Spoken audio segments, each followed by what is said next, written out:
want to thank me. To all the young people out there. I'm here because of you. How do I get rich? You're going to suffer the difficulty of being invisible. 400 trillion to have this money ain't nobody. But it's more important to be nice. No, you should be capable of it. Until I started winning. Cause on a mission, your worst enemy is idle time. Yo, fucking yo. We're back with some of my power slap people. We have my San Diegan himself, the assassin. Yes. The Hawaiian assassin, Polynesian problem, Pono. We're here with the hybrid. Yes. A Cataline. Yeah. I feel like Cataline works with hybrid so perfect. I don't know what a Cataline is, but it feels like it's a you. It is. So, and then we're here with the Wolf.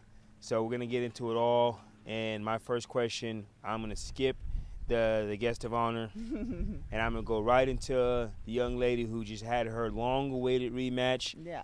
Who I feel, and I hate using the word feel because fuck opinions, but who I feel, and I think a lot of fans agree, you let Sheena off the hook. I don't know if it's a mental block, if it's the fight background, if it's something, by not slapping all the way through. And you did tell us something off camera, but what the hell happened? Your last two bouts, you let them off the hook, Jackie. They're not stronger than you. They couldn't. If you guys got locked in a goddamn room, we both know who's walking out. Yeah. We all know who's walking out. Yeah. We know who's walking out so much that they wouldn't get in the room. Yeah. And it's not a bash to them. I'm willing to bet my money on that. Yeah. And yet they have a proverbial to me dub against you, and I don't like it. Yeah. And I sponsor you too in different ways. So what the fuck? I don't like it either. But it's not a mental block. It's more of one. Honestly, everybody knows my situation is I want to be a fighter. Slapping is just a foot to get to where I'm trying to go. So I don't take the slapping training seriously. I don't train for it like I should. Like, if it's something that I'm doing, I should be training for like it's a fight, and I don't. And on top of that, this rematch with Sheena. The first slap was a club. They docked her a point. I slapped her. She ate it. The second slap that she dropped me with, I don't remember anything after that. So I don't remember slapping. I don't remember the match continuing. I don't really remember, like, what happened. So I can't tell you I didn't slap through or I did. But just this last week, training and getting to learn the way that Pono does his slap has really helped me and kind of made me like think about, okay, this is how this works to get to this, to create a slap that is going to be fair, not illegal, no DQs, and put my power behind it. I've been having this disconnect with having the power. Obviously, I have the power. Yeah. And making it to where it's a legal slap so that I'm not disqualified. And putting the two together has been really hard for me. So I think the next one should be a lot better. So to play devil's advocate and in your defense, there's a lot of veterans that are clubbing. There's a lot of veterans that haven't figured out full power and efficiency. Pretty much what you're saying is you want to get to the point where you're at as efficient as you can. Right. Efficiency is the word. Power plus the angles plus the fair, where you're not allowing yourself to get hit twice, and you're not allowing them to get off the hook, because you have the power. That's one thing about your power, and a lot of these young ladies, you could put them to sleep with one clubbing. Yeah. Some people can get away with clubbing because they have good power, but they might just get to the next round. Yeah. You fuck around and club somebody, you might end up disqualifying yourself too many times in the future. So you really do have to get that. And if there's anybody right now to practice with in the world, I mean, we're sitting next to him. The dude takes this shit real serious, and I mean, the results are showing. Yeah. But with that said, I don't take it serious, right? I think you have one more slap before your contract is coming up. I have two more. Two more slaps on my contract. And obviously, you're saying you're working on it, but the fans that are pulling your cards and whoever's placing bets on behalf of Power Slap and the contract negotiation, you just said that you don't take this shit serious. Yeah. Going into a contract negotiation, how do you think that's going to play? I think as much as it is about competing, it's about having a fan base, having a draw, having something that people, whether you are the good guy or the bad guy, people want to see you win, people want to see you lose. I think that having that, so there's obviously Sheena fans that want to see her knock me out, do what I did to her. So I think just having that fan base is going to help with contract negotiations, and then 2 more slaps on top of training with Pono, and I still have 2 more opportunities to put somebody to sleep with this new technique that I'm doing and adding the power and making sure that it's clean. So I think I'll be all right in the negotiations. Yeah, so judge you by what you're going to be doing, not based on right now. You're just being candid and full disclosure. Hey, I'm a fighter and I don't take the slap shit. I didn't take the slap shit serious. Yeah, absolutely. And you're on camera. You do have a bunch of fans, including myself, that are watching you, waking up in certain times. I sleep through days. I wake up to make sure I'm watching you, and people know I'm associated, so I got people hitting me up, yo, what's up with your fucking girl? Why don't you slap all the way through? So as a fan, as a proverbial family member, you just told me that I'm taking it more serious than you. Yeah. Do you feel like you owe your core fans that are trying to been following you from the beginning, the ones that did follow you since the Sheena thing, kind of an apology that they've probably been taking it more serious than you? Or is it one of those? I'm not the type of person that's going to apologize for I was going to say you're not that type of person. You know, you're a fan for a reason, obviously. Okay. And now that I have somebody that I can go to get the things that I need for this sport, and obviously when I first started doing it, I thought, okay, I'll do it once or twice. You know, it's not something that I'm going to do long term. Yeah. And obviously Dana White has a different idea. And wants me to keep coming back. So now that I know, okay, this could be something that I'm doing alongside of fighting, then obviously I'm taking the training a little bit more seriously. I believe you on the Dana White thing. That dude just looked at you, nodded his head, and flipped you a $500 chip. $1,000 chip. Excuse me. Right. Yeah, talk about a fight fucking bonus. Yeah. So, but you're saying, so now that you have Pono in your corner, so I'm coming to him for the $1,000 I lost on the last. So you're covering $1,000. She put it all on you. Hey, so the way it works in this world is that we just double it up on the next one. There we go, man. Look, I'm a believer in Jackie. I'm a believer until she says she stops believing in herself. Yeah. I'm all in. And you know that you from know the me day well I met enough you. that's never gonna be the case. So like I said, I'm all fucking in. Yeah. It is what it is. You can do no wrong in my head, even when you do wrong, because like I said, your ego's not your amigo, and you already making the adjustments. You're not sitting back like, well, fuck it, that's just that. No. Yeah. And that's what makes everybody that truly wants to be a fan, or people that truly know you. It's the reason why we love you, because you make it. You make the adjustments, and you coach for a living. Yeah. Mm-hmm. And you would never let one of your players say some shit that you wouldn't say. You wouldn't if they said, "Oh, I don't need to make adjustments after that loss, coach," or whatever, you'd kill them. Yeah. In some version, you have to go in there and hold yourself to the same standard. Right. It as a coach, obviously, if we stop learning and stop growing, and I think that there's something that I can't learn from somebody else, then I shouldn't be doing it. And so the fact that he's been able to help me, and I've learned a shit ton, and I don't know if I can say that, but I have. Like, you can say it. And just gonna keep learning and keep going with it, and we're all in the same kind of like growing phase for Power Slap. So whatever I can learn, good shit. I'm gonna take it into the next one. I don't know. Well, you do, but I don't know if you know, but a lot of my background in the last 7 years has been like motivational speaking. I'd run meetings for 8-9 hours straight, standing up, no bathroom breaks, people crying, hundreds of people changing their lives, and I kind of pulled away from that. And that's one of the reasons I started the podcast, is people said I need to still keep doing it. Yeah. And so I was like, all right, I'll do this, and then I end up realizing I know UFC fighters and stuff, and they would guess, but it originally was just me.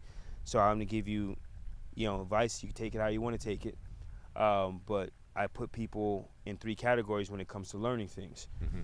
If you are equal to me at a topic, then we're networking. We're talking about something, right? Right now we're talking about turf, and we both don't know shit. We're networking.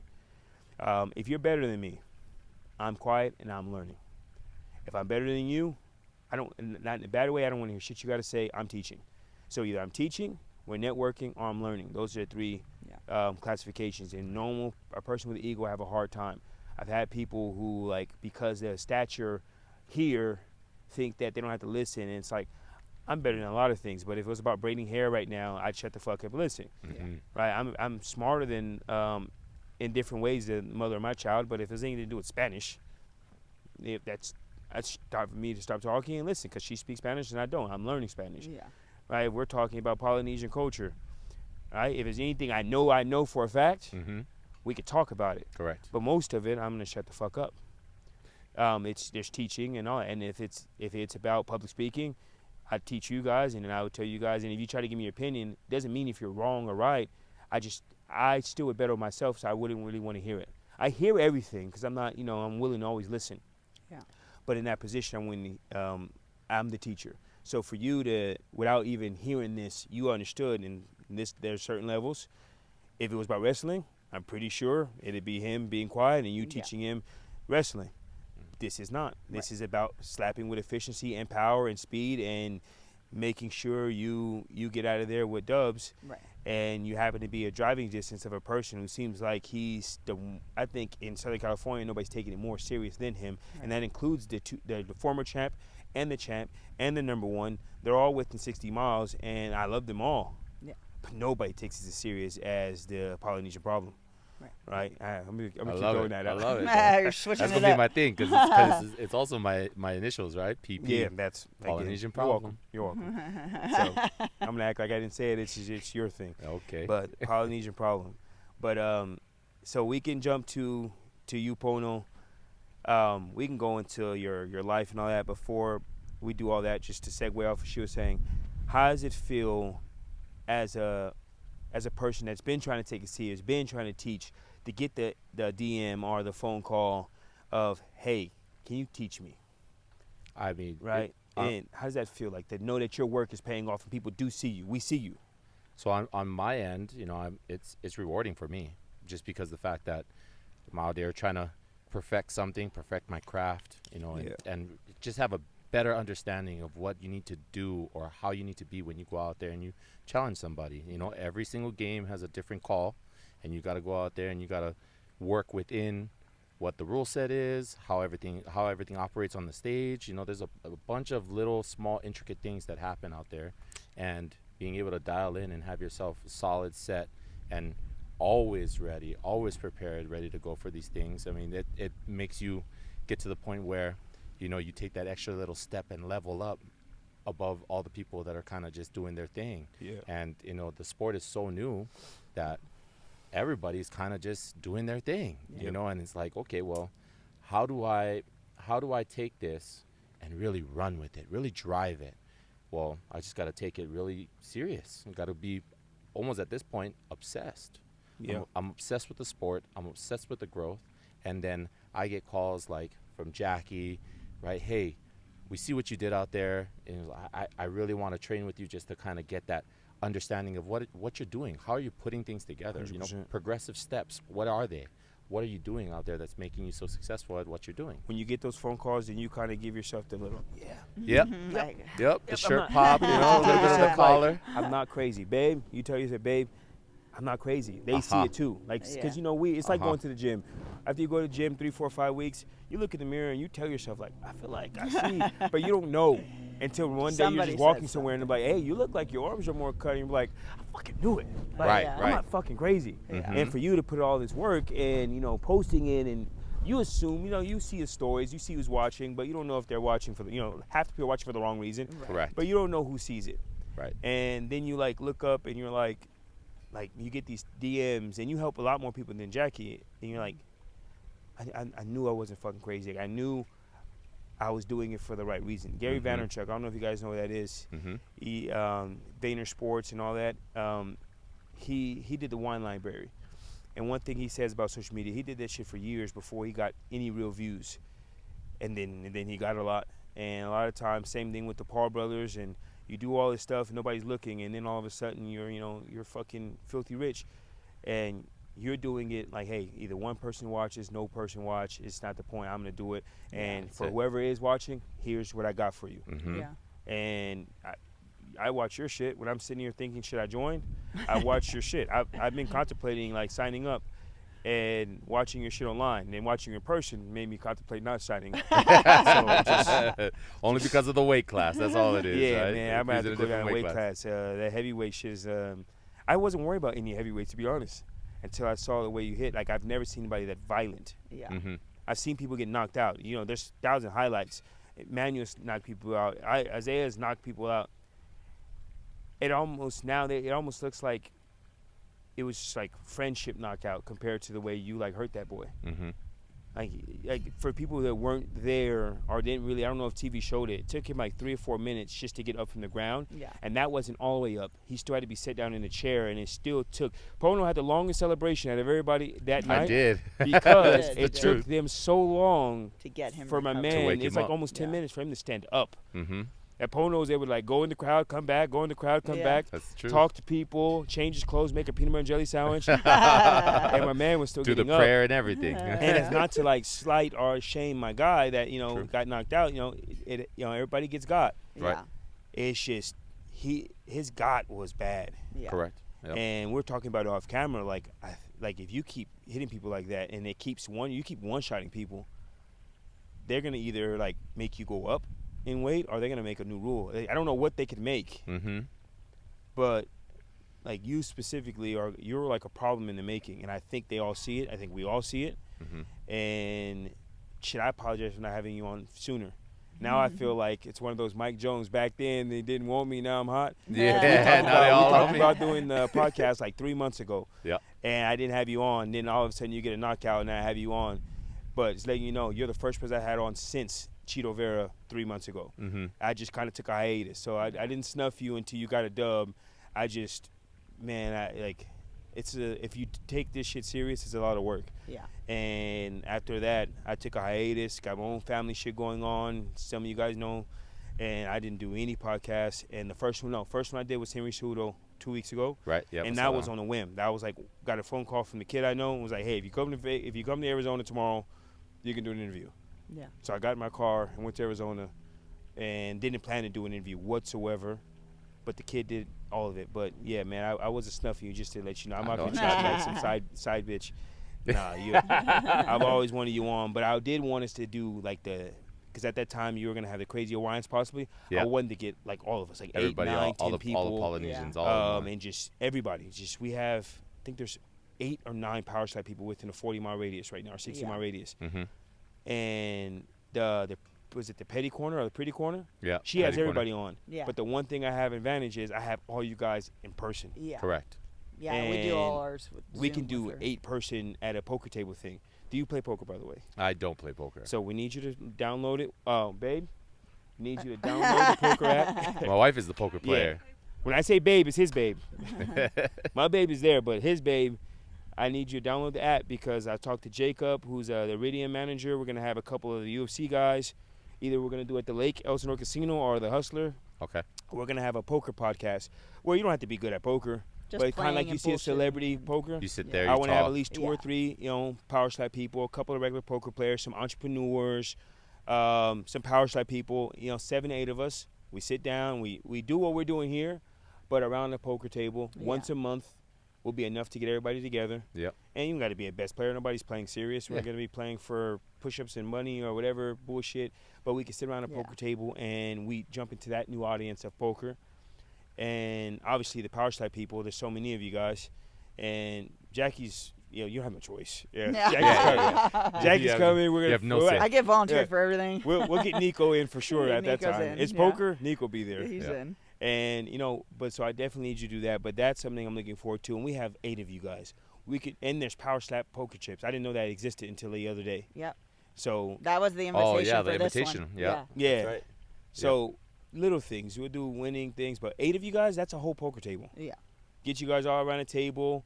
I'm gonna instigate some shit. I'm the host, right? So I'm gonna instigate some shit. I'm gonna have Azael and fucking Emmanuel talking shit to each other, That's right. Yeah. and Isaiah and saying that Isaiah, the whole Conor McGregor, you know, Nate Diaz, you stole everything from me. I'm gonna talk shit. Yeah. I'm gonna get everybody all riled up, but in a polite way, and it'd be fun. Yeah. All right, just give us a different setting. If not, we can just all come here and do.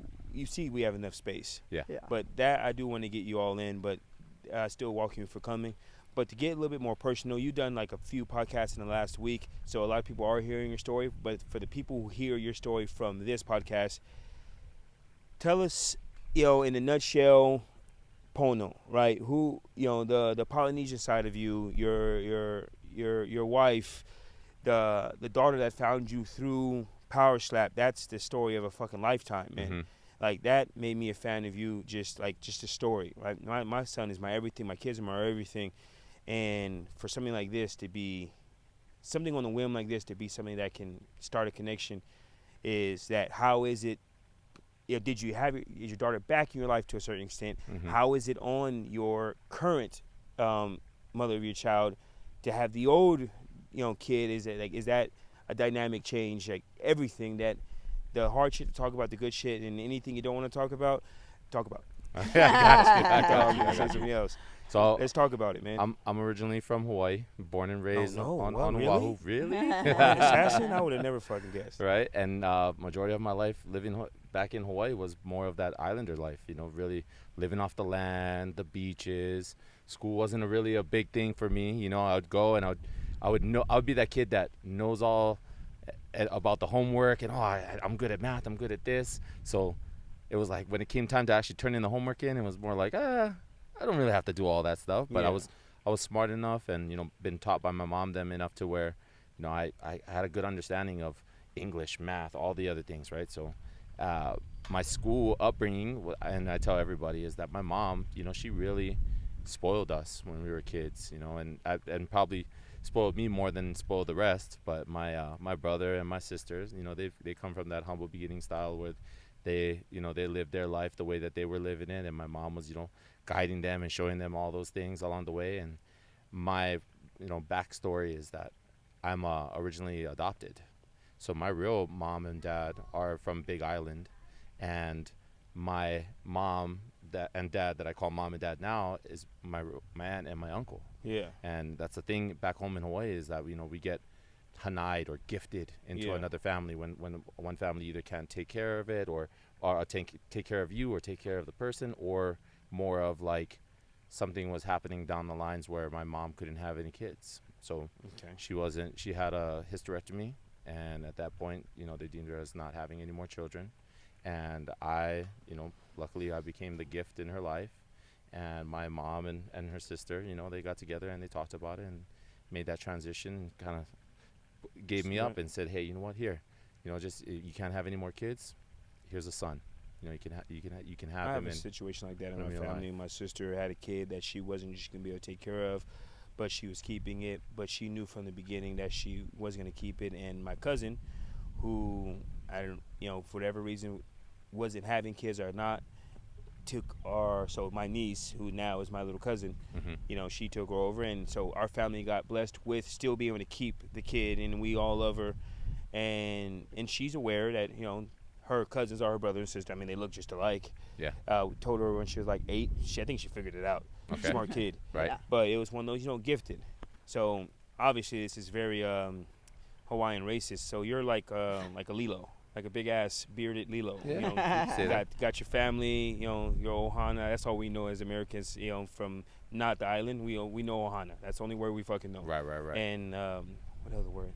Meli Maliki Maka. Whatever. Oh, that don't is. start with that. My wife is gonna jump on that one as soon as possible. She says a totally different version, but Aloha Merry Wau Christmas. Iaoi. That's it. Some type of shit like that. Yep. That's all. I learned that all from Lilo and Stitch. So that's all I got, man. I'm ignorant. Well, ass. you just told me you love me. So Yeah, I know. I love you 100%. too. I know what I said. Yeah, I love you for sure, big dog. Again, Yes, I don't sir. have to know you for a long time to got love for you for sure. Real recognize real, and Of course. you definitely don't look unfamiliar. So your first child, your daughter, Yes. you don't have to get into too deep if you don't want to. I don't know. Again, I don't know how it affects your current wife or it affects your mental, but I'm gonna ask you, what happened? How'd you get to where she was in your life in the first place? And then how did it feel to have Power Slap be one of the reasons that you connected in the first place. And tell us that story. I know you've told it 1,000 times, but 1,001 won't hurt you. So I have my daughter. Her name is Sensi, and she's 16 now, going on 17.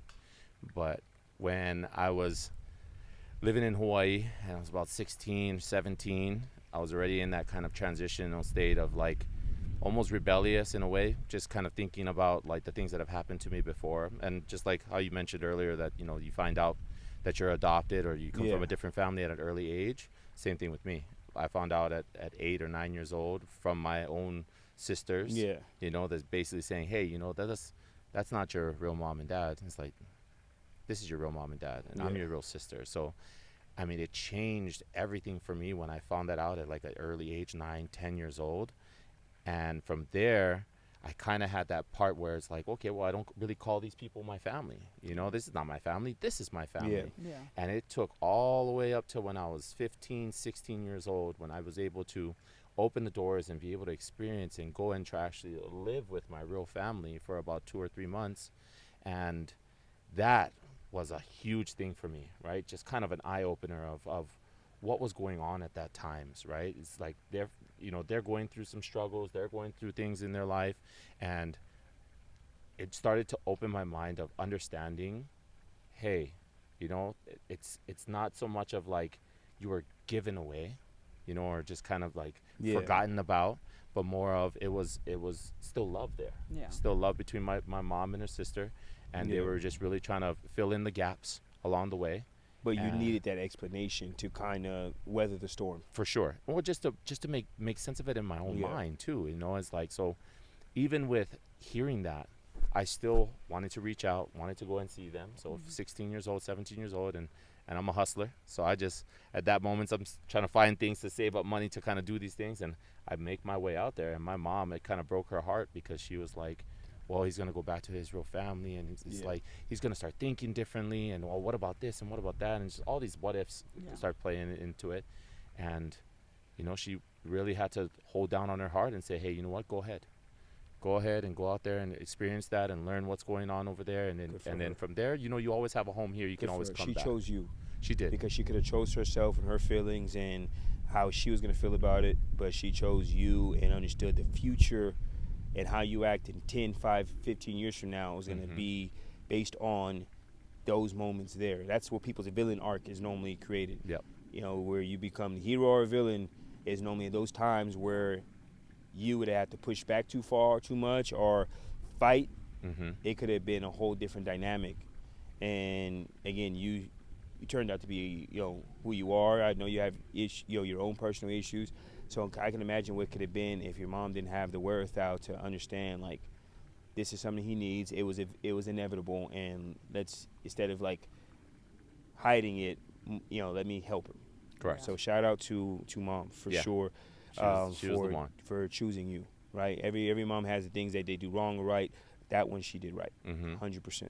So during those times, right? So now kind of understanding what was going on in my life, and then being able to go and live with my other parents and experience like how their lifestyle was and what they were doing. And I realized that living my whole life with my mom, my aunt, right?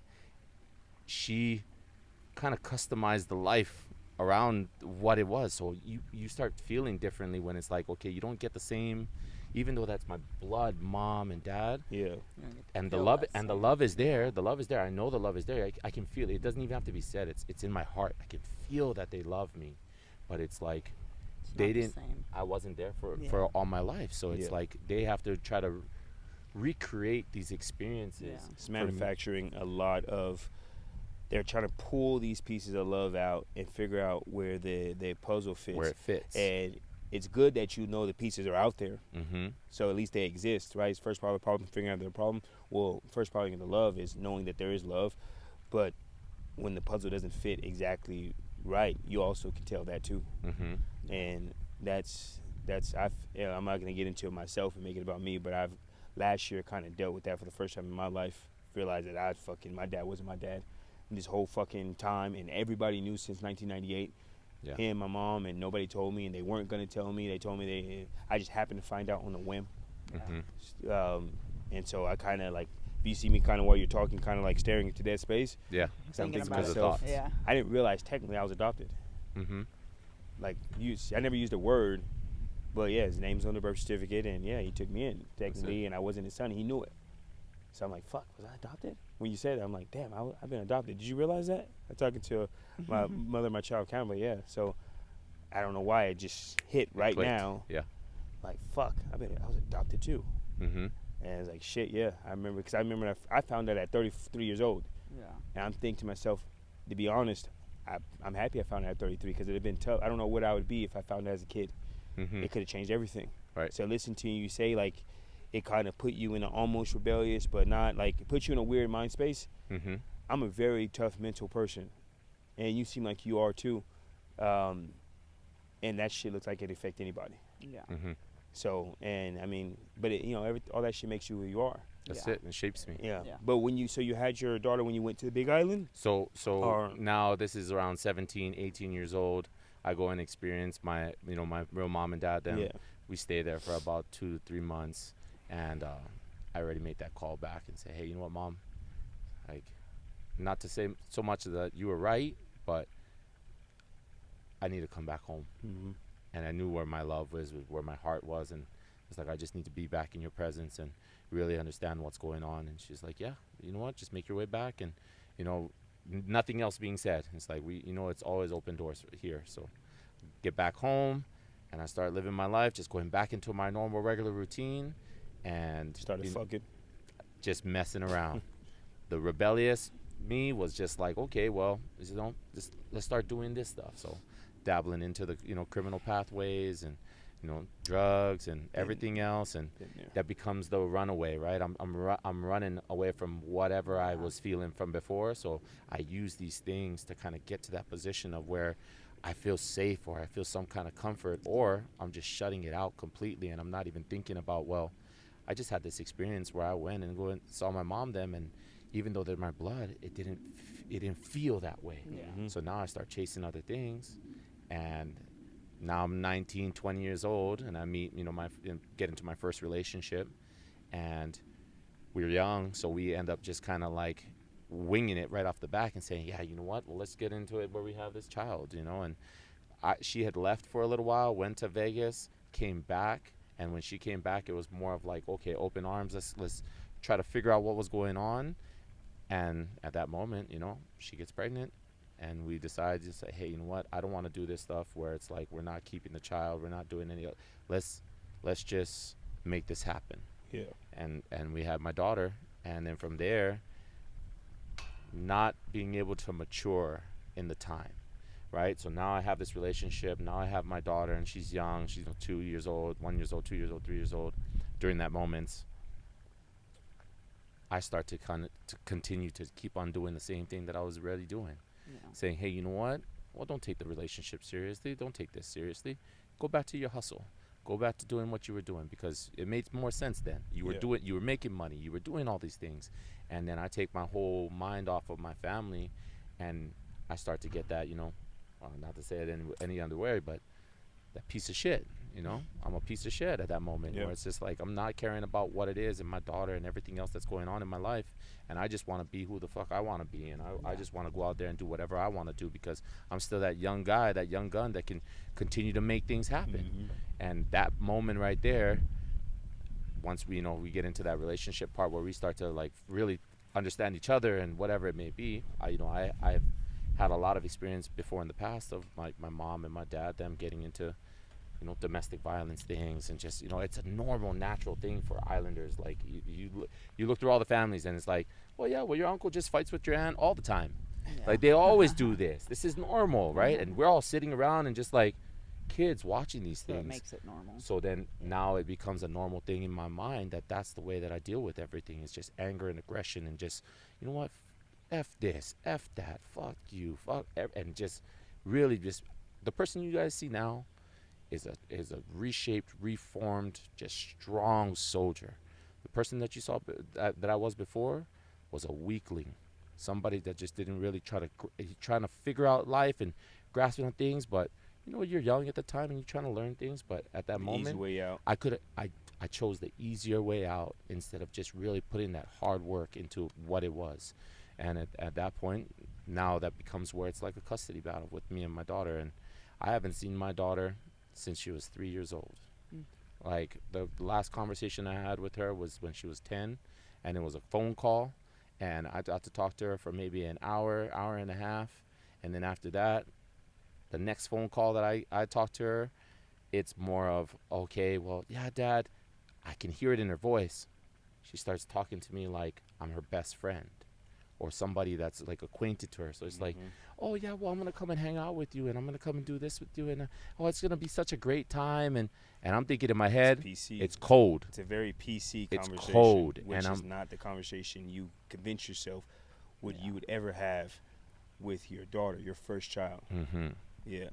So I'm I know. scared to death of having that with my son one day. It's one of my biggest fears, is to like somehow our relationship gets to a point where he's just talking to me like some dude.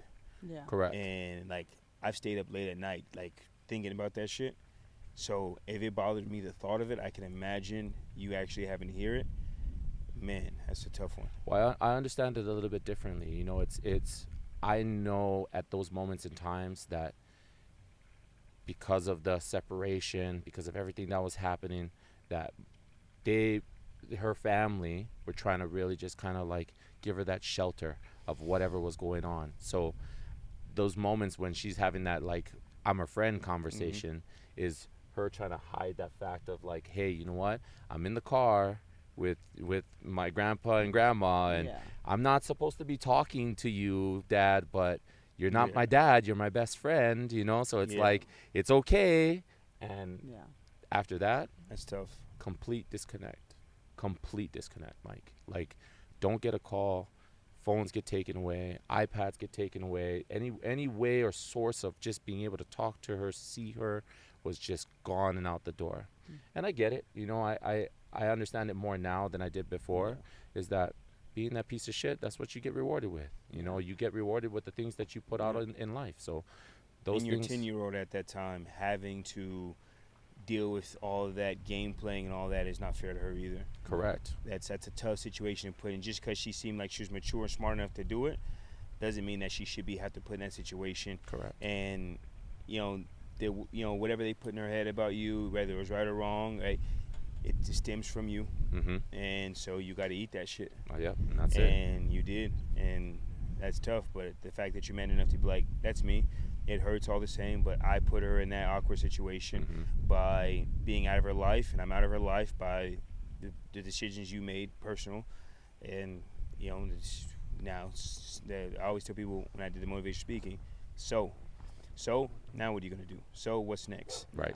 Everybody has a complaint. So what's next? And it seems insensitive, but it's blunt. So what's next? And because I see a lot of people like to wallow in their bullshit and always me and blah blah blah. I'm not saying things didn't happen. Like milk was spilled, and like it does suck when it is spilled, but it's like, all right, so what you gonna do? Right.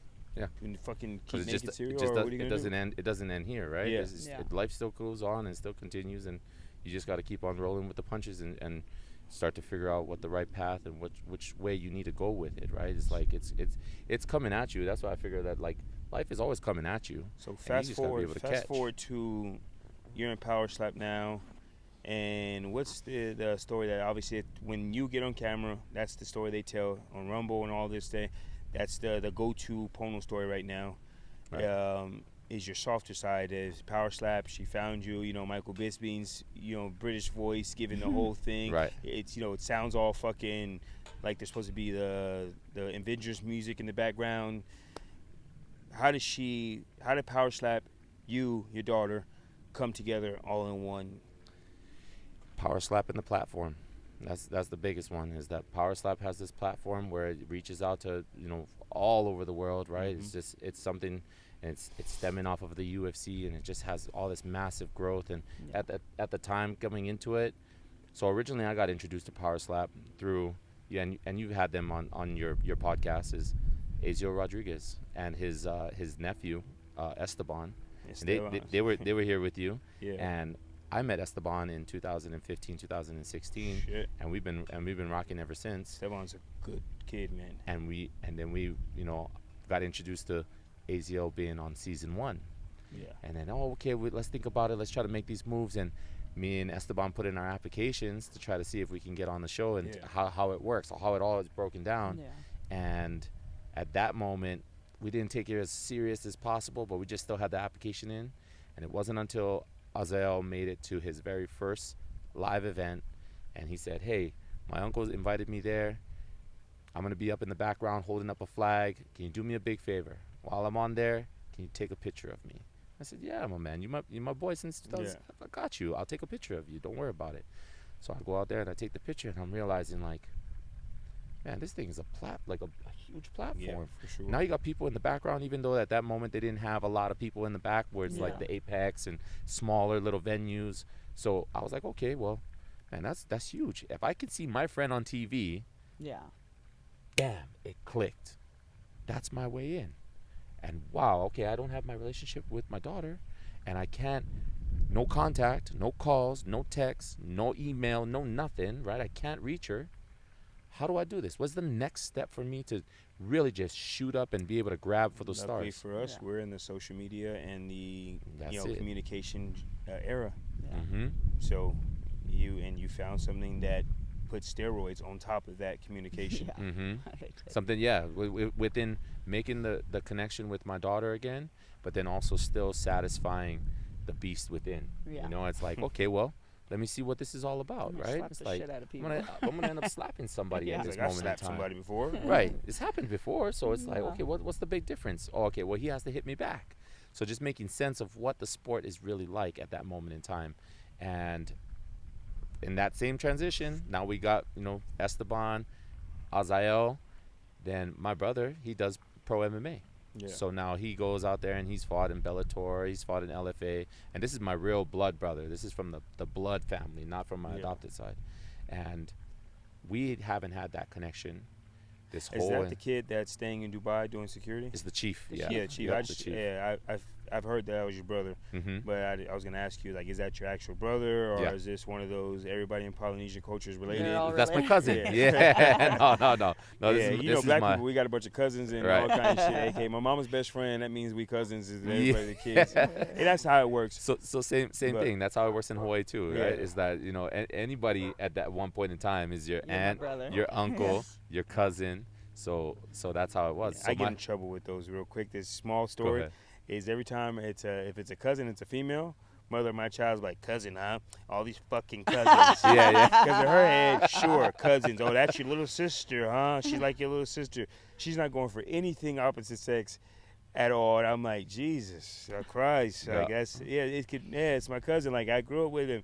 I don't know if you ever dealt with, like, it being it's a cousin, but she's kind of. They're all nodding in the background. Like, she's not actual related, and, like, kind of you'd hit, like, in your wife's head, you would. Yeah. And now it's not that close it's of like, a cousin. Can't really be around your cousin the way, and, like, can't really like your cousin's pictures too much, and it's like. So we were thinking about that. Just thinking about mother of my child, man. She don't really play that cousin shit. So my blood brother, right? So he has made the same transition. Moved from Hawaii. Now he's living in the mainland, what we call the mainland, right? And he's trying to find himself at these moments in times. He's competed a bunch of times through Bellator, LFA, X1, and he's living in Arizona. He gets married, and he's really like, okay, you know what? I want to make a transition to San Diego. It's like, and I got a brother that lives out there.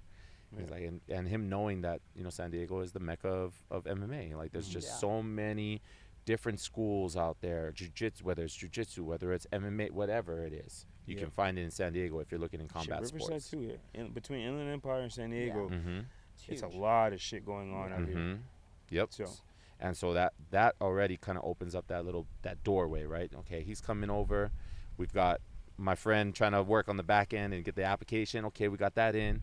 And my brother comes in, and he is just coming off of doing the bare knuckle thing, doing bare knuckle. He has his couple of MMA up next fighting, the ones that they hold out at Commerce Casino. So he's kind of transitioning, kind of getting into that. But me and my wife, we try to help him to get into some schools and get around the people that we know, because my wife is well connected in her world and her her realm. Yeah. And she knows a lot of the people that, you know, started off in the MMA industry. And, I've met your guys' kind of niece, grown and it. Your niece-in-law is a damn stud. Yeah, She's Abigail. a problem, and yet she's sweet and so feminine, opposite of Jackie. Right.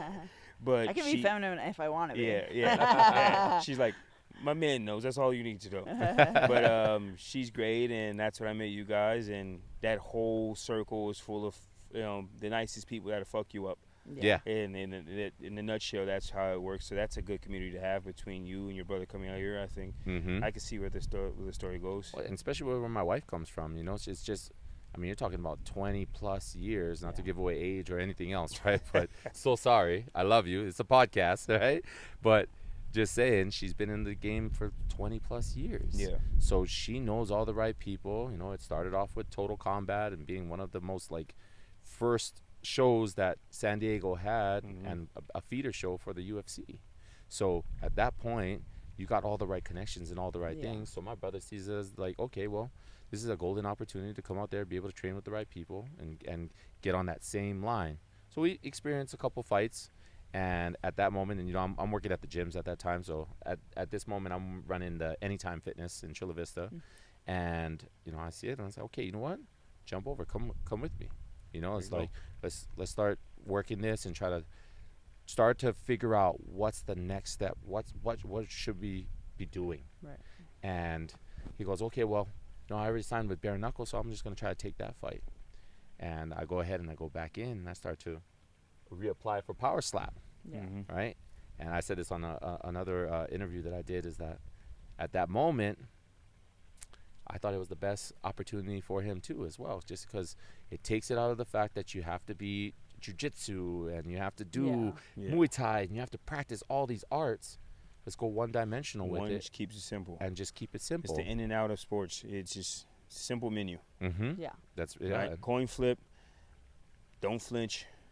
Hit hard. There's not much to it. And shit. Yeah. Good luck. Right.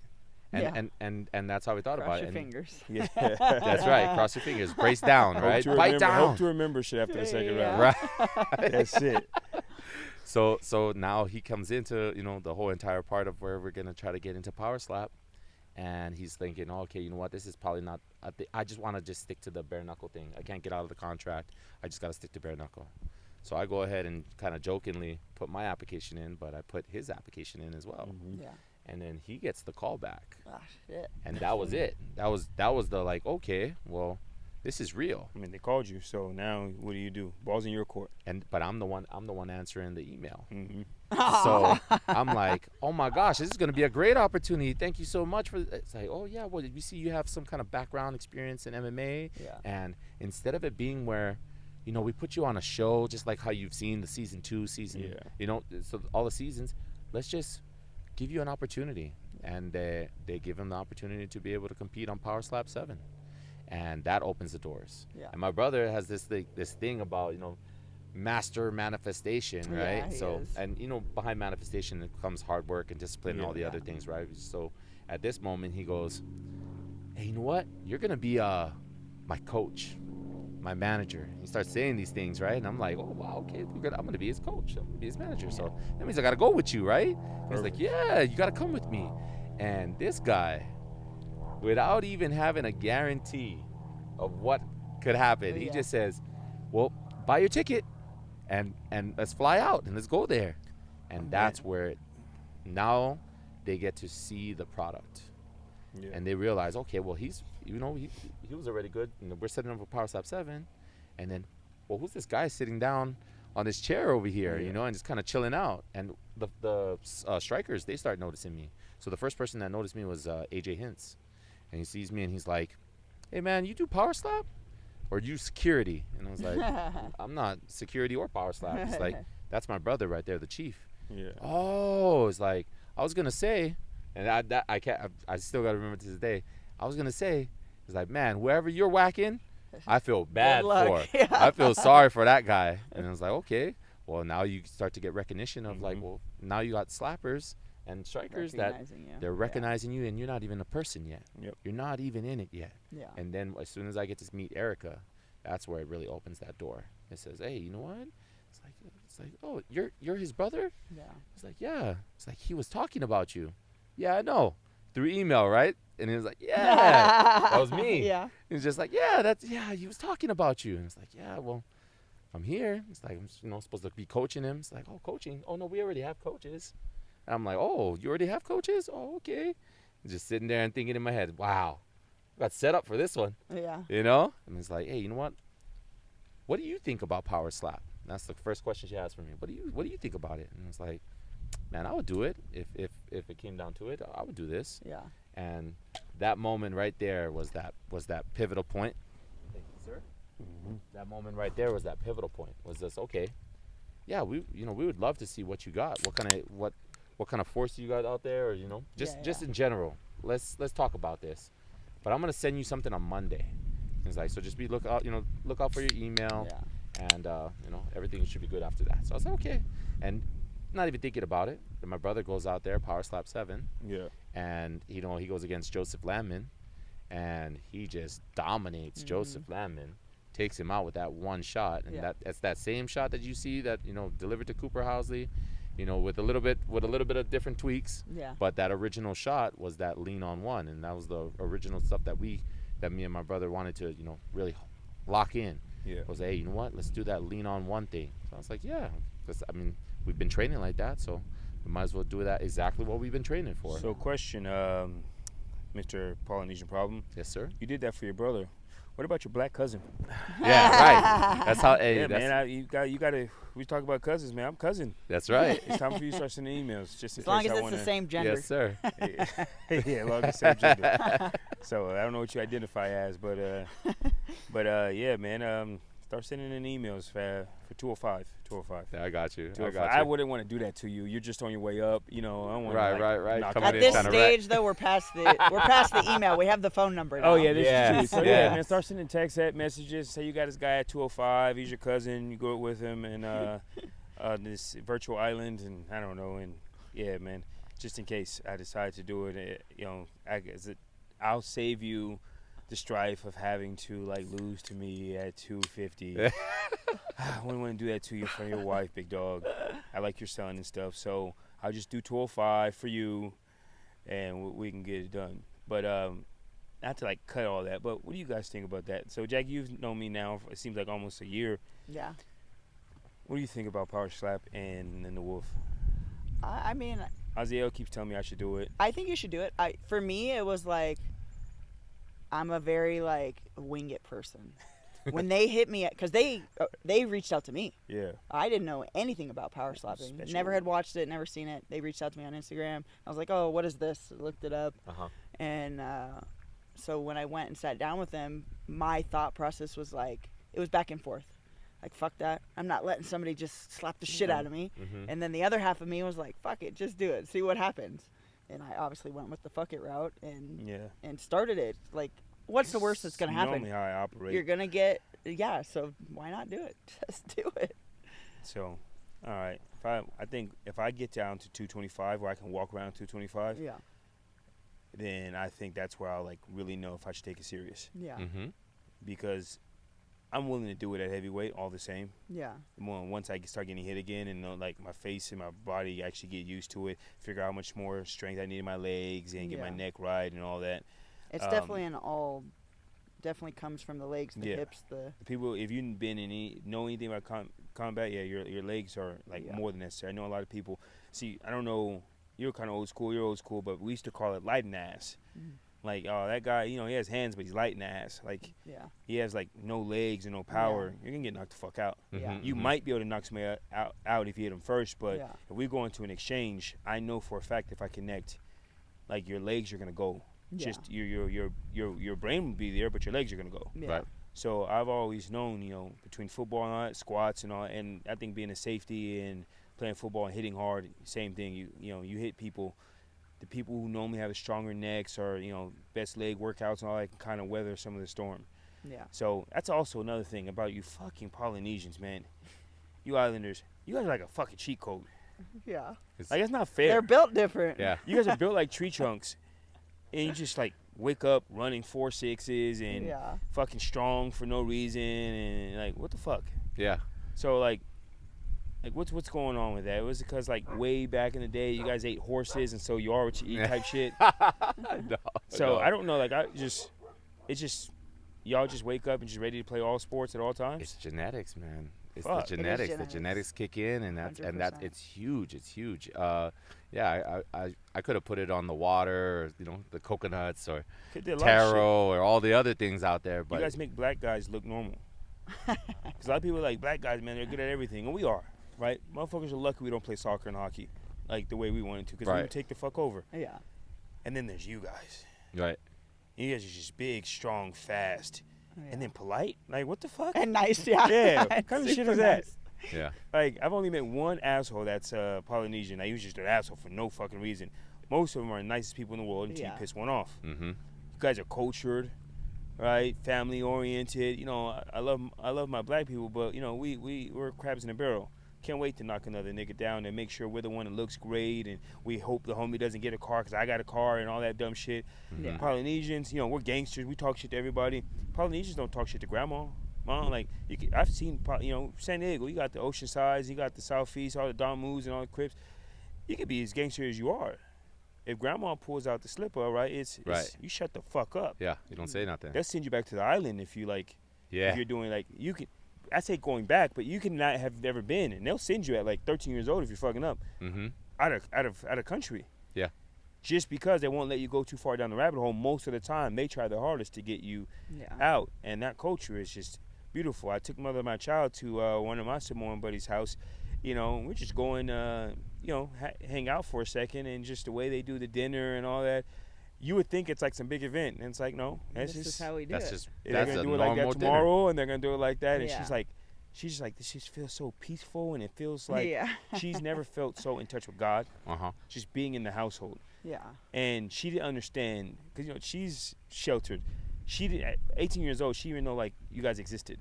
Like even though she's seen you like on movies, like she didn't know like things like Hawaiians and Samoans are a thing really. And so when we met, I used to tell her, like, I love the Polynesian culture. She used to think it was weird. Yeah. I was like, if I had to pick any culture, it would be the Polynesian culture. I would definitely raise my son in. She thought I was a weirdo until, like, this year. And she's like, yeah, I see. I understand. And I'm like, see, I've been trying to tell you for years, like, the way they operate, the family the way you guys are family oriented, and the way you have your relationship with God normally. Yeah. It just feels like a better way of living. And I told, like, that family, I could send my son for summer vacation. I would really send him out for 3 weeks, and I wouldn't worry. Like, if there's only one culture I could send my son for 3 weeks and I don't need to make a phone call, I know he'll be good. Right. Yeah. Well, at least he'd be well fed. That's for sure. For sure, be real gangster fucking way. They do He'll eat be well good fed. food. He'll respect his manners. Food is good. Yes. And he'll probably get a little stronger. Yes. So That's you true. guys are definitely a cheat code. But I'll let you know, Jackie, when your little black brother and your little cousin. When you put I'm your pretty sure you're older application than in. me. So, yeah, your little cousin will put in an application, because I think I'm going to try it. I think I want to for sure see about it if I think I can get down to 205. Yeah. I just, again, same with fighting. I'm going to, by this time next year, I plan to fight somebody. Don't care who. Amateur, pro. In an actual cage, though. Yeah, for sure, 100%. In the cage. I can't keep being around fighters. Like, I trained a little bit in the past. I've been around. I fought my whole life, but in the cage is different. And I know 80% of what I'm talking about. I hate being one of those casuals that talk shit, but you're not inside. I love listening. I love going to the bar and watching the fights I listening to all the people love it, talk but I hate shit. it. All the coaches? Yes, all the coaches that are coaches. sitting at the Everybody bar. becomes a I coach. love it because I it's like you don't fucking can't even stand know it. what you're talking See, about. yeah, I can't stand it because I can't say anything. Like, because I'm not in there.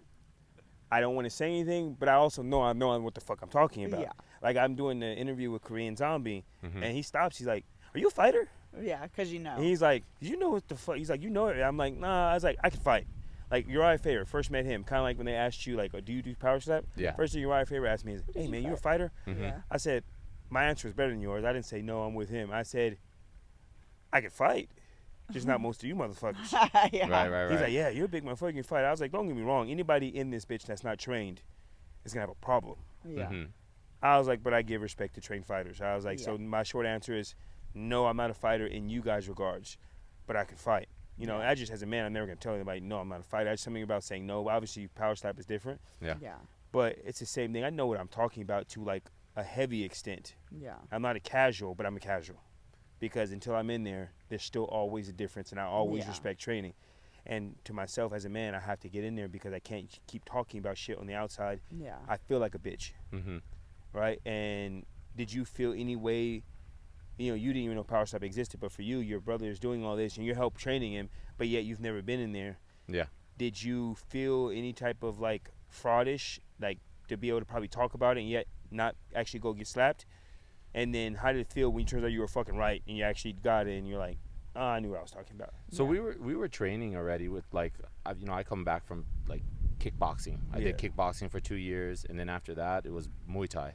I just fell in love with Muay Thai. So we do have that combat sport background, and then training with my brother and doing all those things too.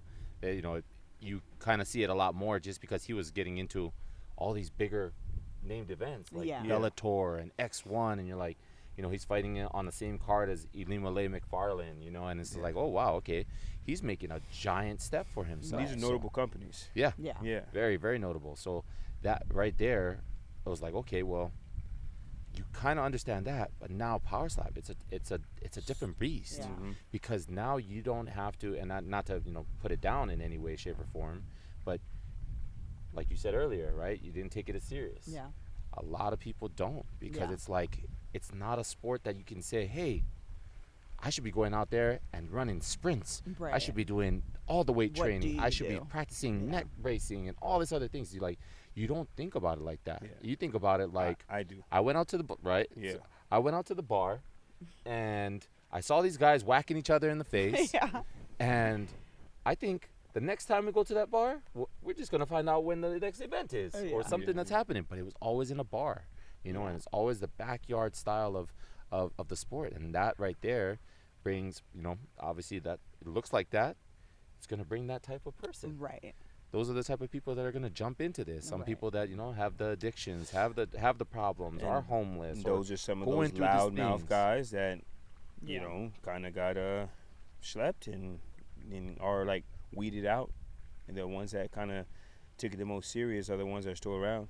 Mm-hmm. Yeah. So I mean, it's in every sport and in anything, but for sure, Power Slap is its own animal. It's its own creature. Yeah. There's nothing else like it that you can really train for. Well, it's also so new that we're all still trying to figure out the best way to train and the best people to go to and what's the best way to Sweet science behind it. go about the whole thing. Yeah, it's one of the only pretty much sports that is already mainstream Yeah. that also is not figured out Right. at the same time. Most of the time, once something hits mainstream is because it's been around and it's been figured out. Right now, it's like, hey, nobody's winging it, but you're not winging it, Yeah. right? You're winging it adjacent. Like everybody's kind of figuring it out. And it's not just the athletes; it's also the refereeing. They're figuring out how to even coach it. Like Yeah, those are big. there's huge. so many things that we're still trying to figure out. You can see as you look across the room. Yeah. Like everybody's in that, like how you said earlier, everybody's in that learning stage. Yeah. They're like, oh, okay, well, you either got to be really good at it or you got to be the one learning it, right? Yeah. And everybody was learning it, so it's like, okay, well, we got to start to really dissect and start to figure out, like.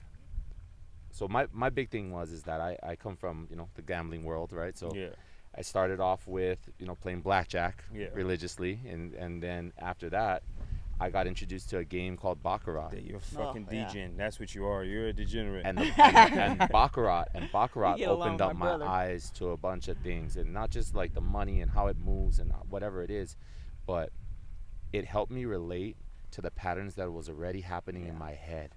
It was already happening. I'm like that mad scientist with numbers and all these other things, and I was like, okay, well, this is perfect for me. Baccarat is a thing. I just got to watch and pay attention to strategy, technique, patterns, all the things that you would see on a typical Baccarat See, I had to board. network with you on that because I call bullshit. To me, Baccarat is just a fucking slot machine with cards. That's how I feel, but again, I'm not a Baccarat player. But because of you, I also had to send somebody $2,000 last night on Baccarat because my homie Chang, big Asian guy, went to Crawford, and he, Pono this, Pono that. He's an avid Baccarat player. And when I get a text 3 o'clock in the morning, send me $2,000. because he was running bad on Baccarat, but he's using the Pono strategy. So, so Pono again. That's the second time you cost me money, man. She's saying you're the look, man. We're gonna talk about it because I see it, and people tell me to go chase the dragon and you know, fucking pandas, and I don't do slot machines because I just like, to me there's no control. Yeah. And Baccarat feels like a slot machine with cards, and it's like the shoe is already decided. It's going to hit this many times. Correct. It's already predetermined. So anything predetermined doesn't seem like their strategy. It sounds like, did I sit down at the right time when it was going to hit anyway? Yeah. Okay. So that's my take on it. And we don't have to make the whole podcast about Baccarat. I got you. But look, all I'm saying is, if you're this Baccarat master, next time I see you, car better be upgraded. Let's go. Wife's ring better be bigger. That's right. Right, we got to King. You better have everything he needs because you can't have both. You can't be this Baccarat guy, and it's still like I have to worry about next month's rent. So I'm calling. I'm gonna be on your ass about that. I'm gonna have Marissa text me next time you're in the thing. Hey, he's doing that bullshit Baccarat thing again. Your wife telling you is one thing, but if another man is telling you, hey, you're fucking up as a father, that's gonna hurt you. Right, of course. So I'm gonna be on your ass because that shit's a slot machine to me. But I do want to talk to you about. I meant to like text you like, yo, I'm not gonna believe it right away, but I do want to hear it. Yeah. Because some people really sit there and make a living off that. Like they hit and miss, but like ultimately they are up way more than they're down. But also there's people that are just lucky. When you came play poker at the house. See? And listen, I went on Whatnot, and every time I go on, I hit like a 1-of-1 card. So people are just naturally lucky. Right. Hey, you'd be more lucky if you slap all the way through. Yeah. Just hit. Listen, I'm just throwing that out there. And I didn't post any videos because I don't want people to see my entire swing. No, don't post anything. How I changed it. Don't post anything. Let them down. Yeah. Let them. I was gonna call them out their name. We're locked down. My business partner already knew I was about to call them out their name. Let them find out the good old Hardaway. Let them zig when they should have zagged. Yeah. Yes. Right. Yeah. And that's how it'll work. In a minute, we're gonna get into our trick questions, and we're gonna see where that Pono strategy shit works. Okay. Because so far, like I said earlier, Chuck Liddell's the only one that's aced these trick questions. Everybody else, I did. Right? His was so good. He killed it. He was so good. He conned us. He's like, I'm not good at this stuff, and blah, blah, blah. And he knocked hit it out the everyone. park. Yeah. Brandon Moreno was completely awful. Yeah. My wife at the time was trying to whisper him answers and still fucked up. Jalen Turner was fucking awful. Henry Cejudo, he might be the worst. Really? Like, he might be the worst. Now I'm gonna. He's older than me, and we were in high school the same year. Yeah, so I am gonna try to bail him out. That he had a podcast right before mine, and it was a blunt podcast, so he just smoked the entire time. Well, Right. So he just blazed it's not the reason, but I'm gonna pretend that's the reason. Yeah. But I'll give him a chance to run it back. Yeah. So when we get into that, we're gonna do a few things. Watch Your Pass by Gadali. We're gonna do the Sip Happens by Gelato. But before that, a couple of questions just about Power Slap. It's nothing to do with you guys' match, but Isaiah's last match, the champ, right? He's coming back up. You guys are on the same card. The fight ended because they stopped. They waved off the other kid, Yeah, Right. Brandon. To me, Isaiah was just as hurt as Brandon, if not more, and yet they let him get up. So what do you guys think? Is there my perspective? Okay, let me hear your because Power I was Slap there perspective. in person. Yeah. And I watched it. Me too. Yeah. It was Isaiah took the time on his knee, waited for the count, and then stood up. Walked to the referee. The other guy got up right away Brandon and showed his. didn't take his time on his knee. He rushed up and was still a little bit wobbly to the referee, which is why I think that they waved it off. And I actually talked to him after the match. And I was like, dude, you got up too fast. That's why they stopped it. And Isaiah didn't. And that was the difference in that match. Yeah. And obviously they're running it back next week, They have so no choice but it'll to be run it back interesting. 100%. But I think that was the reason that Isaiah won that. This is for sure Isaiah's hardest challenge, and it's going to be, I think, his hardest challenge. Yeah. I talked to him right before we went into the high limit with Dana and them, and right when he's walking in, and he looked at me, I looked at him, and he's like, yo. I was like, yo. I was like, hair by your chinny chin. Yeah. Close. He's like, it was that close, huh? I was like, yeah, fuck yeah. I was like, split second. I was like, the referee just could have easily took your belt away. Yeah. And he's like, yeah. He's like, yeah, I got to run it back. And that's what I liked about him right there is off camera, nobody around. He wanted to give the rematch knowing that this is his biggest chance to lose his belt. Yeah. Correct. That's a goddamn stud if you've ever seen one. That's the Adesanyas. That's the GSPs, the people that could take the easy fights and duck everybody. But he's giving a rematch to a guy who could probably beat him. Yeah. And off camera, still willing to do it. Yeah. On camera, you got to say what you have to say. Run it back, it was close. Right. But even in behind closed doors, you wouldn't, say that. So you're on camera now, but thinking about it, man, you hit hard enough to move up. Mm-hmm. Most of the guys that are up cannot move down. Mm-hmm. You have, I think you're the most active potential of champ in Double power belt. slap. Yeah. If you get through your next bout, we're not going to jump the gun, but you get through your next bout, you're the champ. You're going to beat nobody's take. If your next bout is like your last one, that's going to be your normal, and your normal is a problem for anybody. Yeah. Mm-hmm.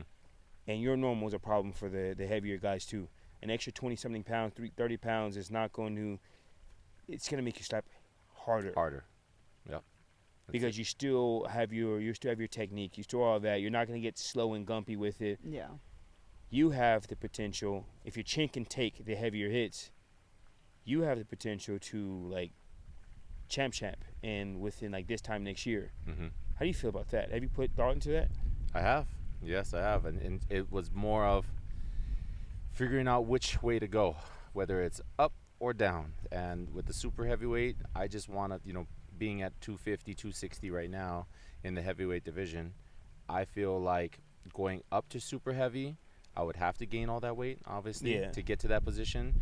And what do I want overall? Whether I want to feel healthy, mm-hmm. right, or kind of just gain the weight to be able to compete in that stage.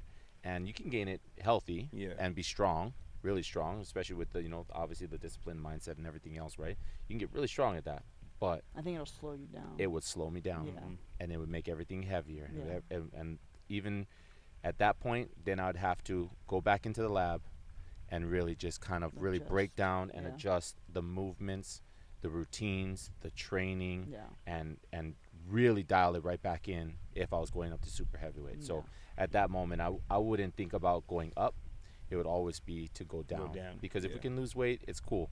Then being able to walk around at that weight for a while, that's a big one too. And you still got to stay attractive for your wife.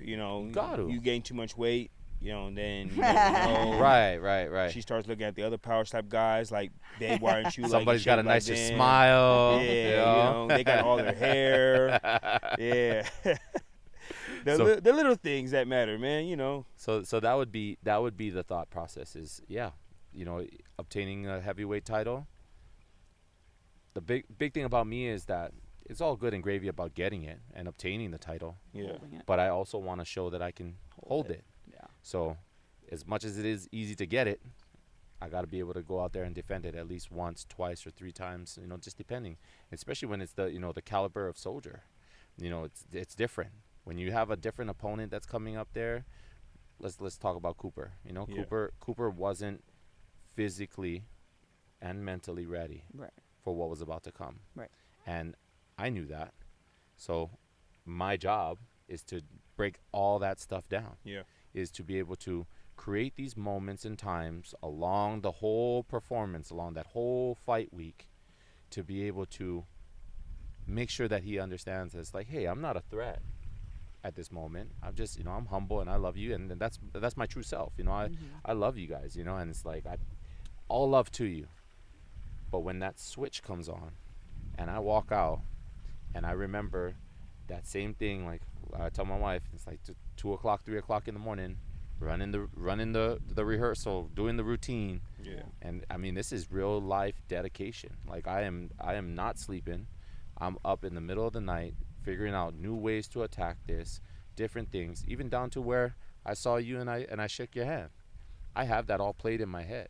Before I even walk out there, before I even see you, it's already there. Yeah. I know that I was going to come out here, shake your hand right here. Boom, call across to this guy. do this over here, do this over here. My song is playing, so I can hear it. Visualize. God, We talked about the song Walk right? Out. Hard work, God first. So Yeah. I knew already. I'm already putting up my hands. Hard work, God first. I go through all this routine like I was already there doing it. Even when I walk up on stage, it's the same thing. I slow walk everything. I use my patience. You know, try to really just like create that moment so that way people understand. It's like, well, And okay, for well, those who if you've never seen, like, outside of a movie, a psychopath, when he walks out, he is certified.